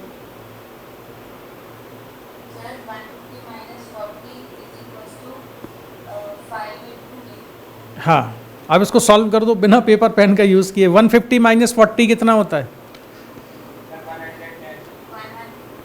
अरे इसको बोलने दे यार वेदांती। हाँ, मुझे इसे प्रैक्टिस करानी है इसकी। असल में क्या ये डायरेक्ट नहीं बोलती है, मुझे लगता है इसकी आदत क्या पड़ गई है बिल्कुल पेपर पेन लेके कैलकुलेशन करने की। छोटे छोटे से जो चीज़ें हैं ना, इनके लिए पेपर पेन यूज़ नहीं करना, ठीक है? तो 150 माइनस 40 इक्वल टू m1 कितना है 5 इंटू ए, तो 150 माइनस 40 कितना हो गया 110 डिवाइडेड बाई 5 करो, कितना एक्सेलरेशन आया वेदांती?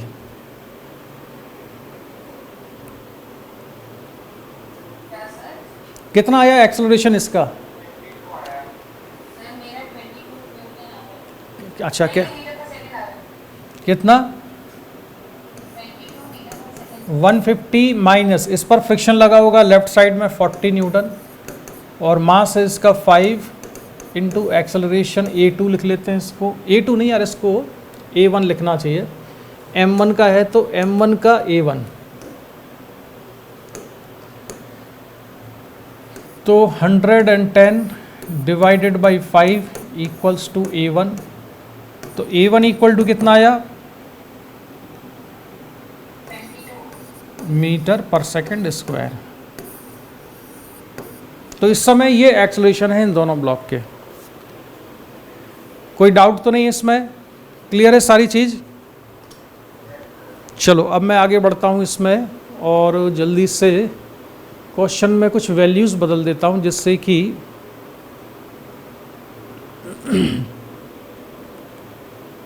ये वाला क्वेश्चन सॉल्व करना है अब हमको। क्या करना है? मास दिया है 20 kg, m2 है 5 kg, mu 0.6, acceleration of m2 is 4 metre per second square, find friction force between two blocks and value of external force f। पहले क्वेश्चन पढ़ लो, सॉल्व किसी को नहीं करना है, मैं जिससे जो क्वेश्चन पूछूंगा उसके आंसर देना, ठीक है? पेपर पेन यूज़ नहीं करना है, केवल क्वेश्चन को पढ़ के उसको समझ लो क्या हो रहा है यहाँ। अभी आज हम जितने भी क्वेश्चन डिस्कस किए मैंने अभी तक, उनमें सभी में फोर्स कहाँ लगा हुआ था? नीचे वाले ब्लॉक पे लगा हुआ था। ऊपर वाले ब्लॉक पर हम थोड़ी देर बाद आएंगे, पहले जरा ये केसेस हम डिस्कस कर लें। देख लिया क्वेश्चन? कोई कुछ पूछना तो नहीं है? देवांश,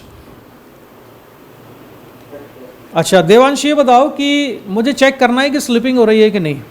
तो एक तरीका तो ये है कि फोर्स एफ की वैल्यू निकालें, लेकिन यहाँ पर फोर्स एफ ही नहीं दिया हुआ है, ठीक है? तो क्या तरीका होगा स्लिपिंग को चेक करने का? क्या किया जाए बोलो?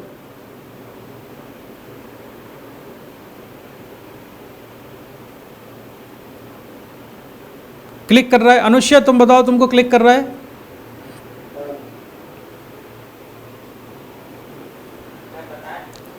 हाँ बोलो। नहीं, फ्री बॉडी डायग्राम वगैरह के हम कन्वेंशनल मेथड में नहीं जा रहे, उससे भी कर लेंगे, कोई दिक्कत नहीं है। हाँ, किसी को क्लिक कर रहा हो केवल देख के ही बता दे। बोलो किसको क्लिक किया? हाँ बोलो बोलो। वेरी गुड, तुरंत पता चल जाएगा। m2 का मैक्सिमम पॉसिबल एक्सेलरेशन कितना है? मैक्सिमम एक्सेलरेशन ऑफ m2 कितना हो सकता है? म्यू जी हो सकता है, और म्यू कितना दिया है? 0.6, जी कितना दिया है? 10, यानी 6 मीटर पर सेकंड स्क्वायर। ये मैंने तुम्हें लिख के दिखाया है, ये दिमाग में कैलकुलेशन करना है, एक्चुअल में तुम्हें पेपर पेन का यूज़ नहीं करना है। तुम्हें तो सीधे म्यू जी लिखना है। म्यू की वैल्यू दी हुई है 0.6 और जी 10 है, तो 6 आ गया। अब ये बताओ कि स्लिपिंग हो रही है कि नहीं? हो रही है कि नहीं स्लिपिंग? वेदांती, फिर इसका माइक्रोफोन में कुछ गड़बड़ हो गई। वेदांती, सर हाँ, कैसे पता नहीं हो रही? क्योंकि जो हमने मतलब जो हमने अभी निकाली है वो 6 मीटर पर सेकंड स्क्वायर है, और जो क्वेश्चन में गिवन है वो है 4 मीटर पर सेकंड स्क्वायर। हाँ, m2 का जो मैक्सिमम पॉसिबल एक्सेलरेशन है वो 6 तक हो सकता है। अगर ऊपर वाला block 6 metre per second square से चल रहा है या उससे कम से चल रहा है ऊपर वाला ब्लॉक, तो स्लिपिंग नहीं है। तो यहाँ पर स्लिपिंग हो रही है क्या जब ये 4 मीटर पर सेकंड स्क्वायर से चल रहा है? नहीं हो रही। इसका आंसर सही है, स्लिपिंग नहीं हो रही है ना। अच्छा, अगर स्लिपिंग नहीं हो रही है तो किसका एक्सेलरेशन ज़्यादा है, m1 का या m2 का? दोनों का सेम एक्सेलरेशन है। Very good. अगर दोनों का सेम एक्सेलरेशन है तो क्या दोनों को मिला के एक सिंगल बॉडी मान सकते हैं? उस सिंगल बॉडी का मास कितना है? अब without using paper and pen मुझे फोर्स F की वैल्यू बताओ कितनी है? यस, वेरी गुड, 100 है। तुरंत आंसर आ गया अगर हमने इसको एनालाइज कर लिया तो। वेदांती, तुम्हें समझ में आया 100 क्यों है?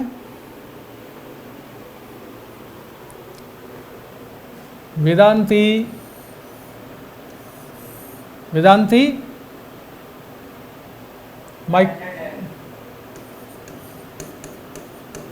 दोनों को अगर हम एक सिंगल ब्लॉक मान लें तो सिंगल ब्लॉक पर जो फोर्स लगा हुआ है F, उससे हम इक्वेशन लिख लेंगे net external force F equal to mass 25 और एक्सेलरेशन है इसका 4, और यहाँ से आ गया 100 न्यूटन। हो गया क्वेश्चन सॉल्व। अनुष्या, समझ में आया कि नहीं है?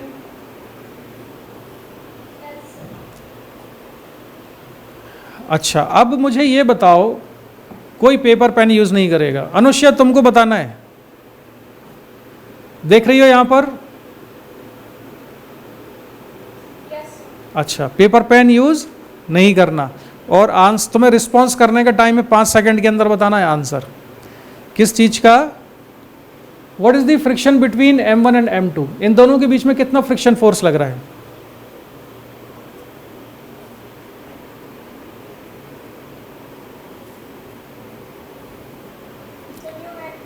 कितना? वैल्यू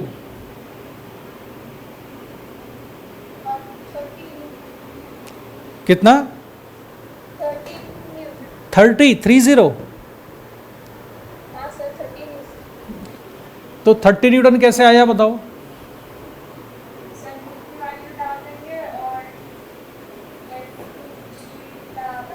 कौन खींच देंगे पकड़ के तुम्हारे, पूरा का पूरा गड़बड़ बता रही है। चलो, तो देवांश तुम बताओ कितना फ्रिक्शन है m1 और m2 के बीच में? देवांश,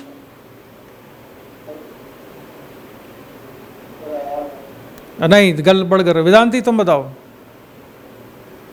सर MA होगा मतलब कि 5 into न्यूमेरिकल वैल्यू बोल भाई, एम ए नहीं। Sir 5 into 4 20 Newton. यस। तो करंटली जो फ्रिक्शन लग रहा है इनके बीच में, वो फ्रिक्शन फोर्स की वैल्यू है मास इंटू एक्सेलरेशन। मास है ऊपर वाले ब्लॉक का 5 और एक्सेलरेशन है 4, तो ये आएगा 20 न्यूटन। अनुष्या, तुम अभी भी ये गड़बड़ क्यों कर रही हो? तुमने इसको म्यू एन से क्यों निकाला? अनुष्या, नहीं, तुम्हारे दिमाग ने क्या सोचा था ये बताओ मुझे, तुमने क्या सोच के बोला था? पहले वो चीज़ रेक्टिफाई की जाए फिर आगे बढ़ेंगे। क्या सोच के निकाला था तुमने म्यू एन?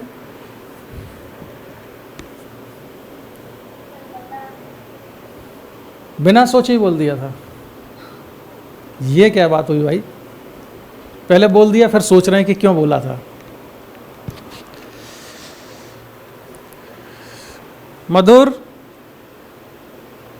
मधुर, हाँ तुम बताओ इसका आंसर। ये हमने 20 न्यूटन कैसे निकाला?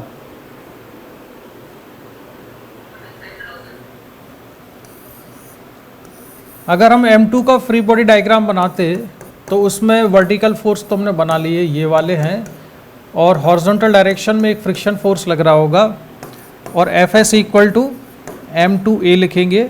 मास 5 था, एक्सेलरेशन 4 था, और ये 20 न्यूटन आ गया। ये हो गया इसका आंसर।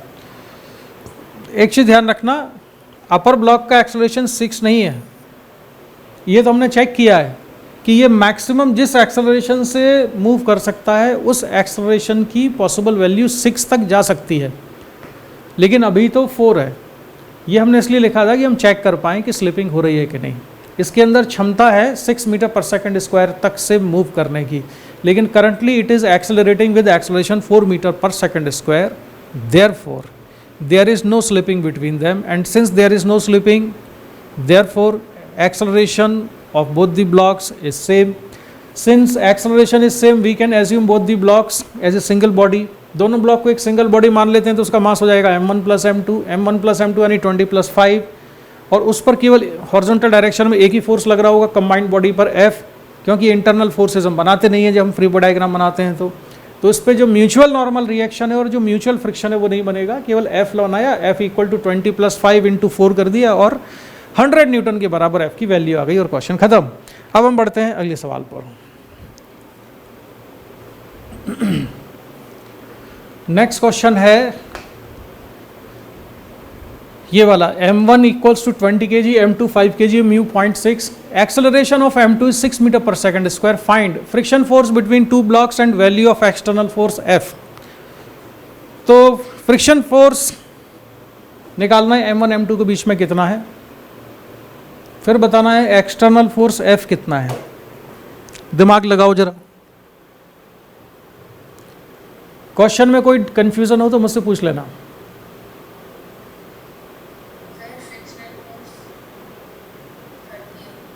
फ्रिक्शन फोर्स 30 होगा, वेदांती का आंसर आ गया इस पर। म्यू n से निकाला, अच्छा ठीक है, तो चलो ये आंसर भी बिल्कुल एक्सेप्टेबल है कि अगर मैं इसका फ्री बॉडी डायग्राम बनाऊं m2 का, तो m2 पर फ्रिक्शन फोर्स लग रहा होगा राइट साइड में, और Fs equal to mass m2 into acceleration. Mass कितना है इसका m2 का 5, और एक्सेलरेशन दिया है 6, तो 30 न्यूटन, और ये सही जवाब है। फ्रिक्शन फोर्स 30 न्यूटन है। एक्सटर्नल फोर्स कितना, कैसे निकाला एक्सटर्नल फोर्स, F की वैल्यू कैसे निकाली?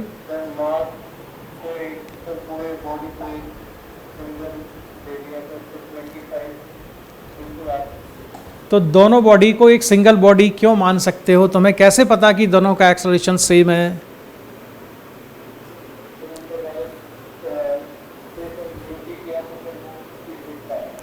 म्यू जी किया तो कितना आया? हाँ, तो अब कॉमन सेंस लगाओ, उसके दुश्मन ना बनो बच्चों। मैक्सिमम पॉसिबल एक्सेलरेशन कितना है?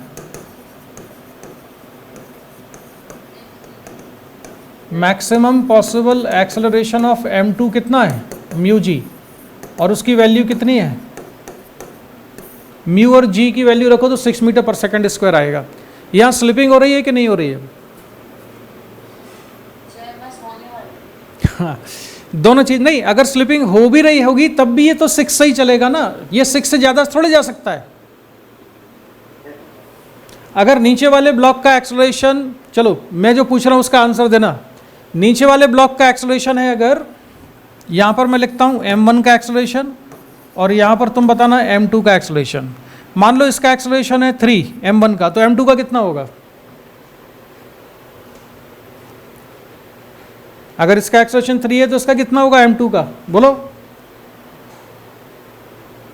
अरे यार घन चेक करो, तुम्हारे दिमाग अभी भी चलना शुरू नहीं हुआ फटाफट।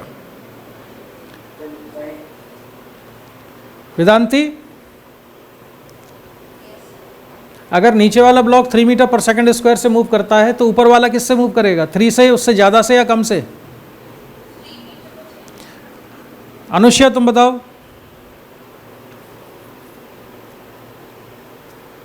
अनुष्या बोलो, इसका एक्सेलरेशन कितना होगा? अरे भाई, ऊपर वाले ब्लॉक का मैक्सिमम एक्सेलरेशन कितना हो सकता है? 6। अगर मैं ऊपर वाले ब्लॉक को कोशिश करूंगा 6 से ज़्यादा से एक्सेलरेशन से चलाने की तो स्लिपिंग हो जाएगी। तो अभी तो मैंने पकड़ के m1 को खींचा और m1 का एक्सेलरेशन है 3, तो स्लिपिंग नहीं होगी, m2 भी 3 से चल सकता है, कोई दिक्कत नहीं है। अगर m1 का एक्सेलरेशन 4 है तो m2 का कितना होगा? इसका भी 4 होगा। अगर m1 का एक्सेलरेशन मान लो मैंने 5 ले लिया तो m2 का कितना है? 5 है। अब ये बताओ कि अगर m2 का एक्सेलरेशन मैंने 5.5 ले लिया, m2 का 5.5 है तो m1 का कितना है? ये भी 5.5 है, क्योंकि स्लिपिंग नहीं होगी अभी। स्लिपिंग तो तब होगी जब ये कोशिश ये 6 से चल रहा हो, 6 से चल रहा होगा। अब अगर m1 का एक्सेलरेशन मैं ले लूँ, इसको हटाता हूँ मैं, m1 का एक्सेलरेशन अगर हम मान लें 5.5 तो m2 का कितना है? 5.5 है। अब ये बताओ असली सवाल, अगर m2 का एक्सेलरेशन है 6 मीटर पर सेकंड स्क्वायर तो m1 का कितना है?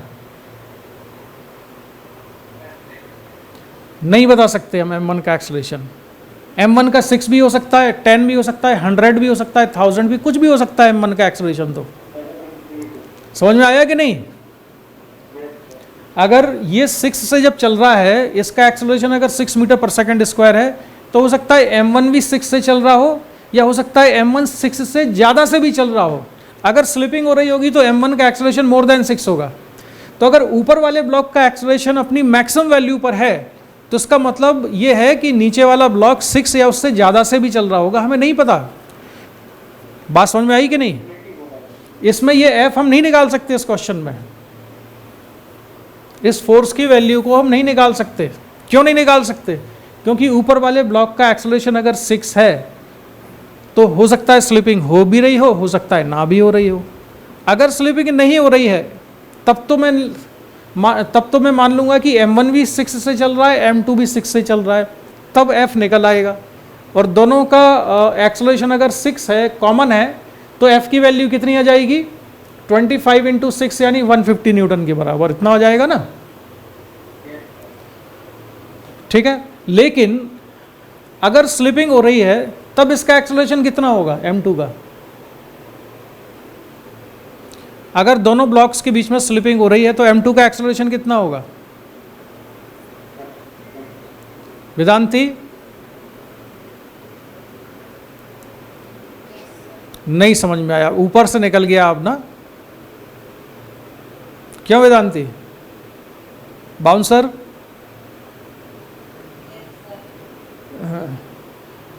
अच्छा तुमको इतना पता है कि इसका एक्सेलरेशन कितना होता है मैक्सिमम? नहीं, कितना है इसका एक्सेलरेशन मैक्सिमम? तो अगर इसका acceleration 6 metre per second square है तो m1 का एक्सेलरेशन कितना हो सकता है? इसके बारे में हम नहीं बता सकते, क्योंकि अगर ये 6 मीटर पर सेकंड स्क्वायर से चल रहा है, इसका मतलब है या तो स्लिपिंग हो गई है या स्लिपिंग नहीं हुई है। अगर स्लिपिंग नहीं हुई है तो ये क्रिटिकल कंडीशन है, लिमिटिंग कंडीशन में है कि ये दोनों ही 6 से चल रहे होंगे। और अगर स्लिपिंग हो गई है तो फिर m1 का एक्सेलरेशन ऊपर वाले ब्लॉक के एक्सेलरेशन से ज़्यादा होगा, तभी तो स्लिपिंग कहलाएगी ना। नहीं समझे? अगर m2 का एक्सेलरेशन 6 है तो m1 का कितना होगा? 6 से ज़्यादा या कम? हाँ, ज़्यादा भी हो सकता है और इक्वल भी हो सकता है। इक्वल होने का मतलब ये है कि लिमिटिंग कंडीशन आई है। इक्वल होने का मतलब ये है कि लिमिटिंग कंडीशन आई है। लिमिटिंग कंडीशन मतलब जस्ट स्लिपिंग होने वाली है। तो अगर m2 का एक्सेलरेशन 6 है, ये अपने मैक्सिमम एक्सेलरेशन पे अगर चल रहा है, तो m1 भी 6 से चल रहा होगा या उससे ज़्यादा से चल रहा होगा। इसलिए मैं f की वैल्यू के बारे में अभी कुछ नहीं बता सकता कि f कितना है। मुझे क्वेश्चन में ये इन्फॉर्मेशन होनी चाहिए कि स्लिपिंग हो रही है कि नहीं हो रही है, कुछ और भी चीज़ क्वेश्चन में गिवन होना चाहिए। हाँ, लेकिन मैं ये ज़रूर बता सकता हूँ कि दोनों के बीच में फ्रिक्शन फोर्स कितना है, कितना फ्रिक्शन लग रहा है, 30 न्यूटन। और ये 30 न्यूटन किससे निकल आएगा, F मैक्सिमम से भी निकल आएगा, जो कि म्यू एन होता है। म्यू की वैल्यू कितनी है 0.6 और एन की वैल्यू कितनी है यहाँ पर, m2 कितना था 5, तो ये आएगा 50, तो ये आएगा 30 न्यूटन। तो यहाँ पर फ्रिक्शन को मैं म्यू एन से निकालता हूँ, ये मैक्सिमम वैल्यू है इसके स्टैटिक फ्रिक्शन की, या लिमिटिंग वैल्यू है, तो वो कितना आता है 30 न्यूटन। अगर ma से निकालता हूँ तो भी 30 आ जाएगा, ठीक है। लेकिन जो ये वाला फोर्स है मैं इसमें कैलकुलेट नहीं कर सकता। क्यों नहीं कैलकुलेट कर सकते, क्योंकि हमको नहीं मालूम कि नीचे वाला ब्लॉक 6 से मूव कर रहा है या उससे ज़्यादा से मूव कर रहा है। दिमाग में घुसा के नहीं है, समझ गए। चलो आगे बढ़ते हैं, इसको सॉल्व करो।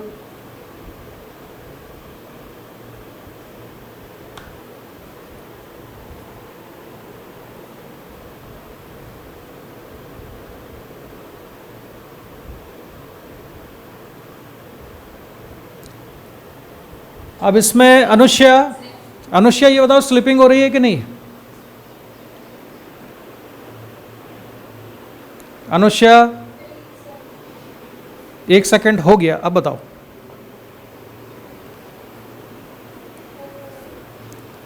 कैसे पता चला कि नहीं हो रही है,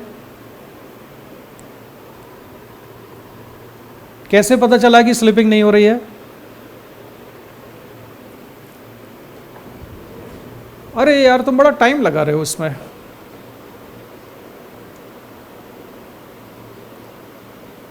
वेदांती, तुमको समझ में आया स्लिपिंग हो रही है कि नहीं।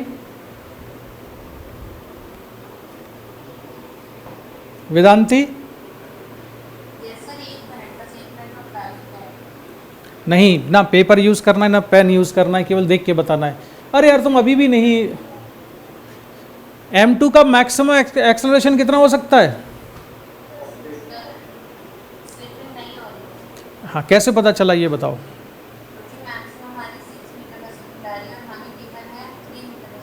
अच्छा, थोड़े शब्दों को चेंज करो। मैक्सिमम आ रही है 6 मीटर पर सेकंड स्क्वायर, ना कह के ऐसा बोला करो कि maximum acceleration 6 metre per second square हो सकता है। इसका maximum possible acceleration is 6 metre per second square, but right now it is moving with acceleration 3 metre per second square. ठीक है, इसका मतलब स्लिपिंग नहीं हो रही है। और अगर स्लिपिंग नहीं हो रही है तो अनुष्या फ्रिक्शन फोर्स कितना है, दोनों ब्लॉक्स के बीच में फ्रिक्शन कितना लग रहा है। अनुष्या तुम्हारे रिस्पॉन्स में डिले हो रहा है। अनुष्या नहीं करना है यार पेपर पेन का यूज इसमें सिंपल। अगर स्लिपिंग नहीं हो रही है तो बहुत ही आसान सी चीज है। इसका मास m2 कितना है 5, एक्सेलरेशन कितना है इसका 3, 15 न्यूटन। हो गया खत्म क्वेश्चन। इसमें जो फ्रिक्शन फोर्स लग रहा है m2 पर वो कितना है 15 न्यूटन है। एक्सटर्नल फोर्स F की वैल्यू कितनी है बोलो अनुष्या। अनुष्या एक्सटर्नल फोर्स F कितना है।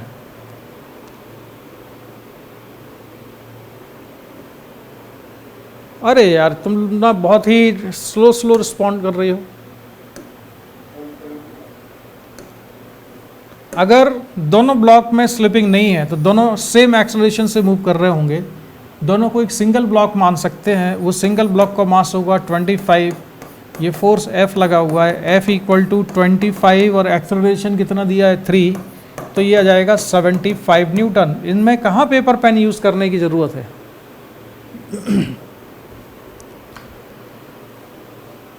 अब एक तो कन्वेंशनल तरीका है, आप फ्री बॉडी डायग्राम बनाएं। m2 का अगर हम फ्री बॉडी डायग्राम बनाते हैं तो मैं केवल हॉरिजॉन्टल फोर्स बनाता हूँ, वर्टिकल नहीं बना रहा। तो इसमें फ्रिक्शन लग रहा होगा राइट साइड में। F S equal to mass into acceleration किया, मास लिखा इसका हमने 5, एक्सेलरेशन था 3, तो 15 न्यूटन निकाला। स्लिपिंग हो रही है कि नहीं ये अगर चेक करना है तो ये भी आप चेक करो एफ मैक्सिमम वाला फॉर्मूला लगा के, mu m1 plus m2 into जी।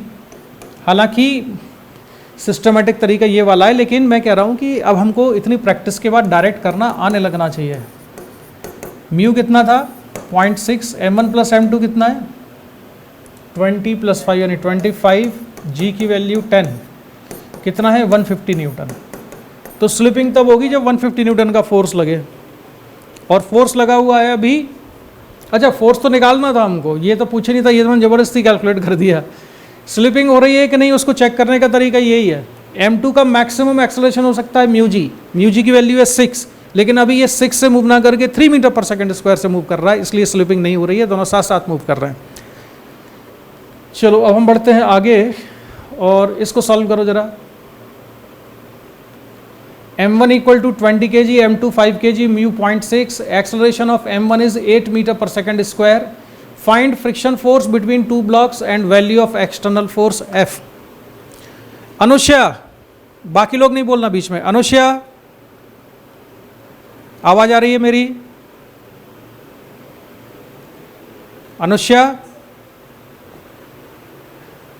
हाँ, ये बताओ स्लिपिंग हो रही है कि नहीं? पेपर पेन यूज नहीं करना, वैसे बताओ यहां स्लिपिंग हो रही है कि नहीं दोनों ब्लॉक्स के बीच में? बोलो।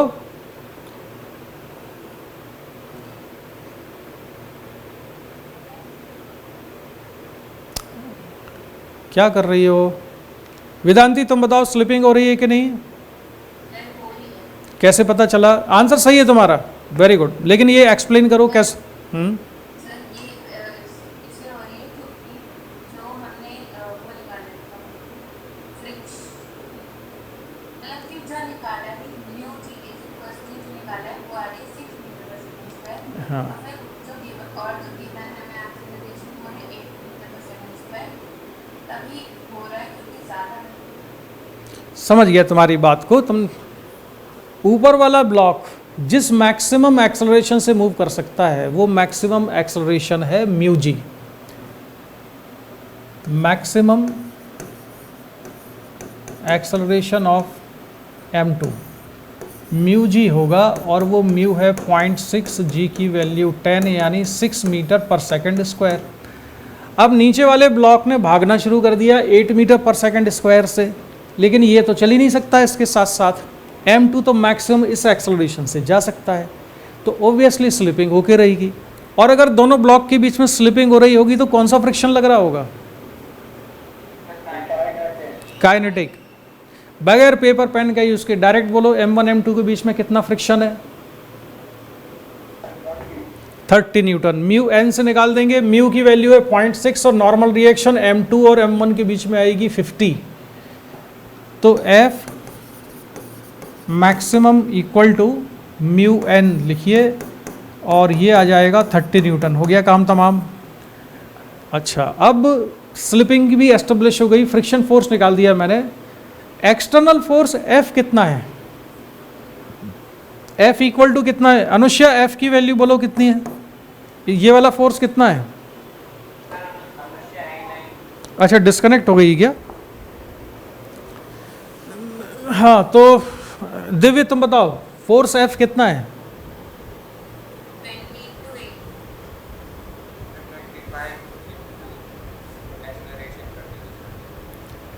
25 इंटू एक्सेलरेशन क्यों करोगे बेटा? तुम्हारी पिटाई होना चाहिए। 22 क्यों करोगे?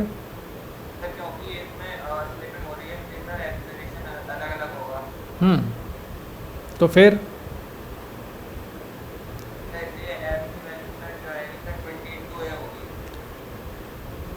अच्छा एक काम करो, तुम कभी भी क्लिक नहीं किया, फ्रीबॉडी डायग्राम बनाओ m1 का।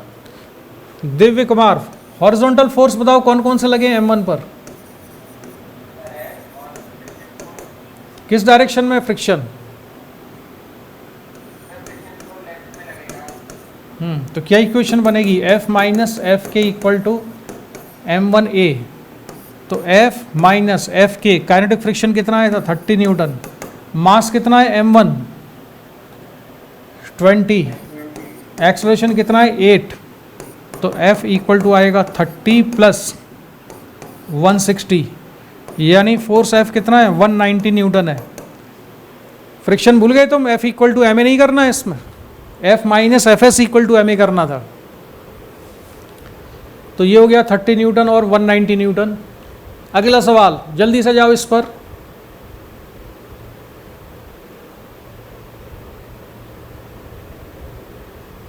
नेक्स्ट क्वेश्चन देखो और इसको बताओ। इसमें भी मैं करेक्शन कर दूं, एक जगह स्पेलिंग मिस्टेक है इसमें।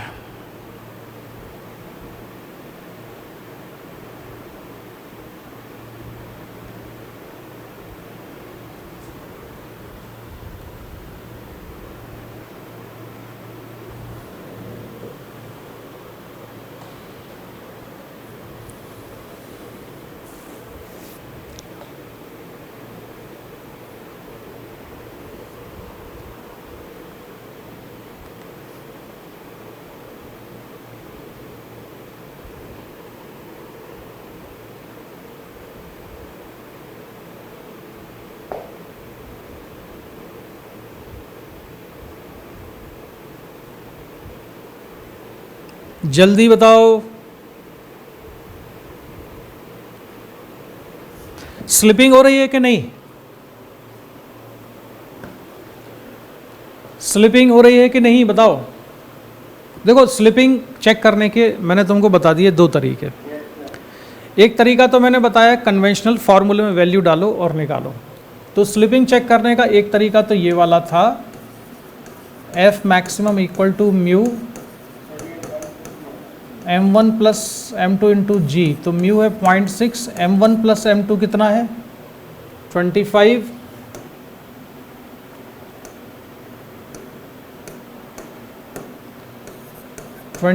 और g की वैल्यू 10, तो ये आता है 150 न्यूटन। यहाँ पर कितना फोर्स लगा हुआ है? हाँ बेवकूफ़ बन गए तुम। 180 माइनस 60 ये फोर्स लगा हुआ है। 180 माइनस 60 कितना हुआ 120 न्यूटन, यानी कि स्लिपिंग नहीं है। आया समझ में कि नहीं? अच्छा, दूसरा तरीका स्लिपिंग चेक करने का ये था कि अगर मैं ये मान लूं कि दोनों ब्लॉक सेम एक्सेलरेशन से मूव कर रहे हैं, तो वो सेम एक्सेलरेशन कितना होगा, वो कॉमन एक्सेलरेशन कितना होगा बोलो। If we assume both blocks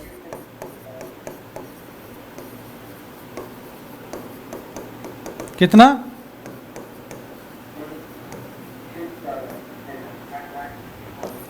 तो एक्सेलरेशन कितना आएगा बोलो 120 डिवाइडेड बाई 50। अगर मैं ये मान लूं कि दोनों ब्लॉक साथ साथ मूव कर रहे हैं तो एक्सेलरेशन आएगा 120 बाई 25। कितना हो जाएगा सॉल्व करने पर?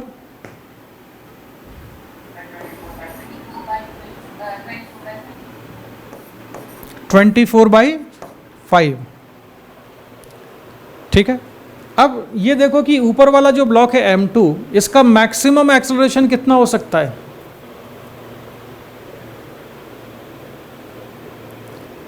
इसका मैक्सिमम पॉसिबल एक्सेलरेशन कितना है? A2 मैक्सिमम हो सकता है म्यू जी, और ये म्यू जी आएगा 6 मीटर पर सेकंड स्क्वायर। इसके अंदर क्षमता है 6 मीटर पर सेकंड स्क्वायर से चलने की।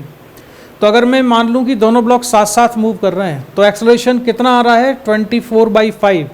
ये 24/5 इससे कम है ना 6 मीटर पर सेकंड स्क्वायर से, यानी कि अगर नीचे वाला ब्लॉक ऊपर वाले ब्लॉक को 6 से ज़्यादा चलाने की कोशिश करेगा तब स्लिपिंग होगी।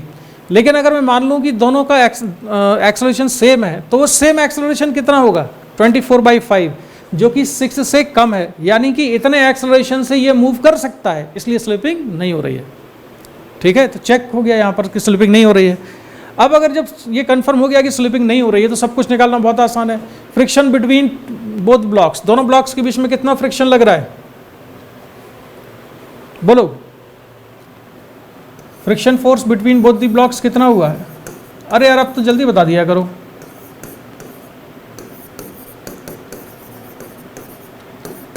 मास इनटू एक्सेलरेशन, मास कितना है इसका m2 का 5, एक्सेलरेशन कितना निकाला हमने 24/5, तो 24 न्यूटन आ गया। तो फ्रिक्शन फोर्स जो लग रहा है दोनों के बीच में वो 24 न्यूटन है। Acceleration of both the blocks, ये फर्स्ट का आंसर आ गया, ये सेकंड का आंसर ऑलरेडी आ गया। Maximum possible friction between two blocks वो कितना है? F मैक्सिमम पॉसिबल कितना हो सकता है? मैक्सिमम पॉसिबल एक्सेलरेशन,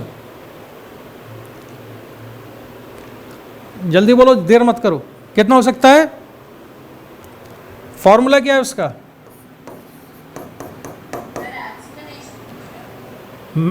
मैक्सिमम और एक्सेलरेशन का यहाँ सवाल नहीं उठता है, क्योंकि एक्सेलरेशन तो उसका आ चुका है 24/5। मैक्सिमम फ्रिक्शन कितना पॉसिबल है? पार्ट 3 में जो लिखा हुआ है।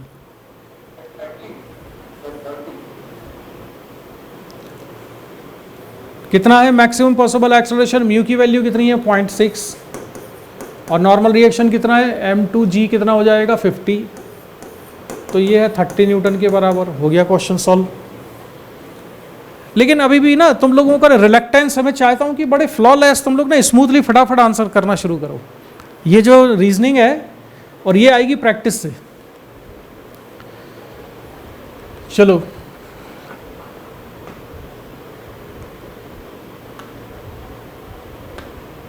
अब ये वो वाला केस जिसमें कि तुम लोगों को बहुत कंफ्यूजन हुआ था। क्या केस ले रहा हूं मैं? When surface of ground is not smooth. अभी तक हमने जो क्वेश्चन सॉल्व किए थे उसमें क्या था? ग्राउंड में कोई फ्रिक्शन नहीं होता था, m1 m2 के बीच में फ्रिक्शन था। अब यहाँ पर दोनों जगह फ्रिक्शन है, ठीक है, m1 m2 के बीच में फ्रिक्शन है और m1 और ग्राउंड के बीच में फ्रिक्शन है। अगर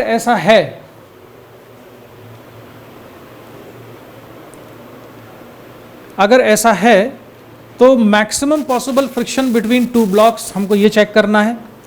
maximum friction between lower block and ground and F minimum to start motion, ठीक है, ये चेक करना है। लेकिन मुझे लग रहा है कि आज की क्लास को मैं यहीं पर एंड करता हूँ। इसको मैं ना नेक्स्ट क्लास में डिस्कस करूँगा। हालांकि एक बार हम पढ़ चुके हैं इसको, लेकिन मैं चाह रहा था कि इसको रिवाइज करा दूँ। तो ये जो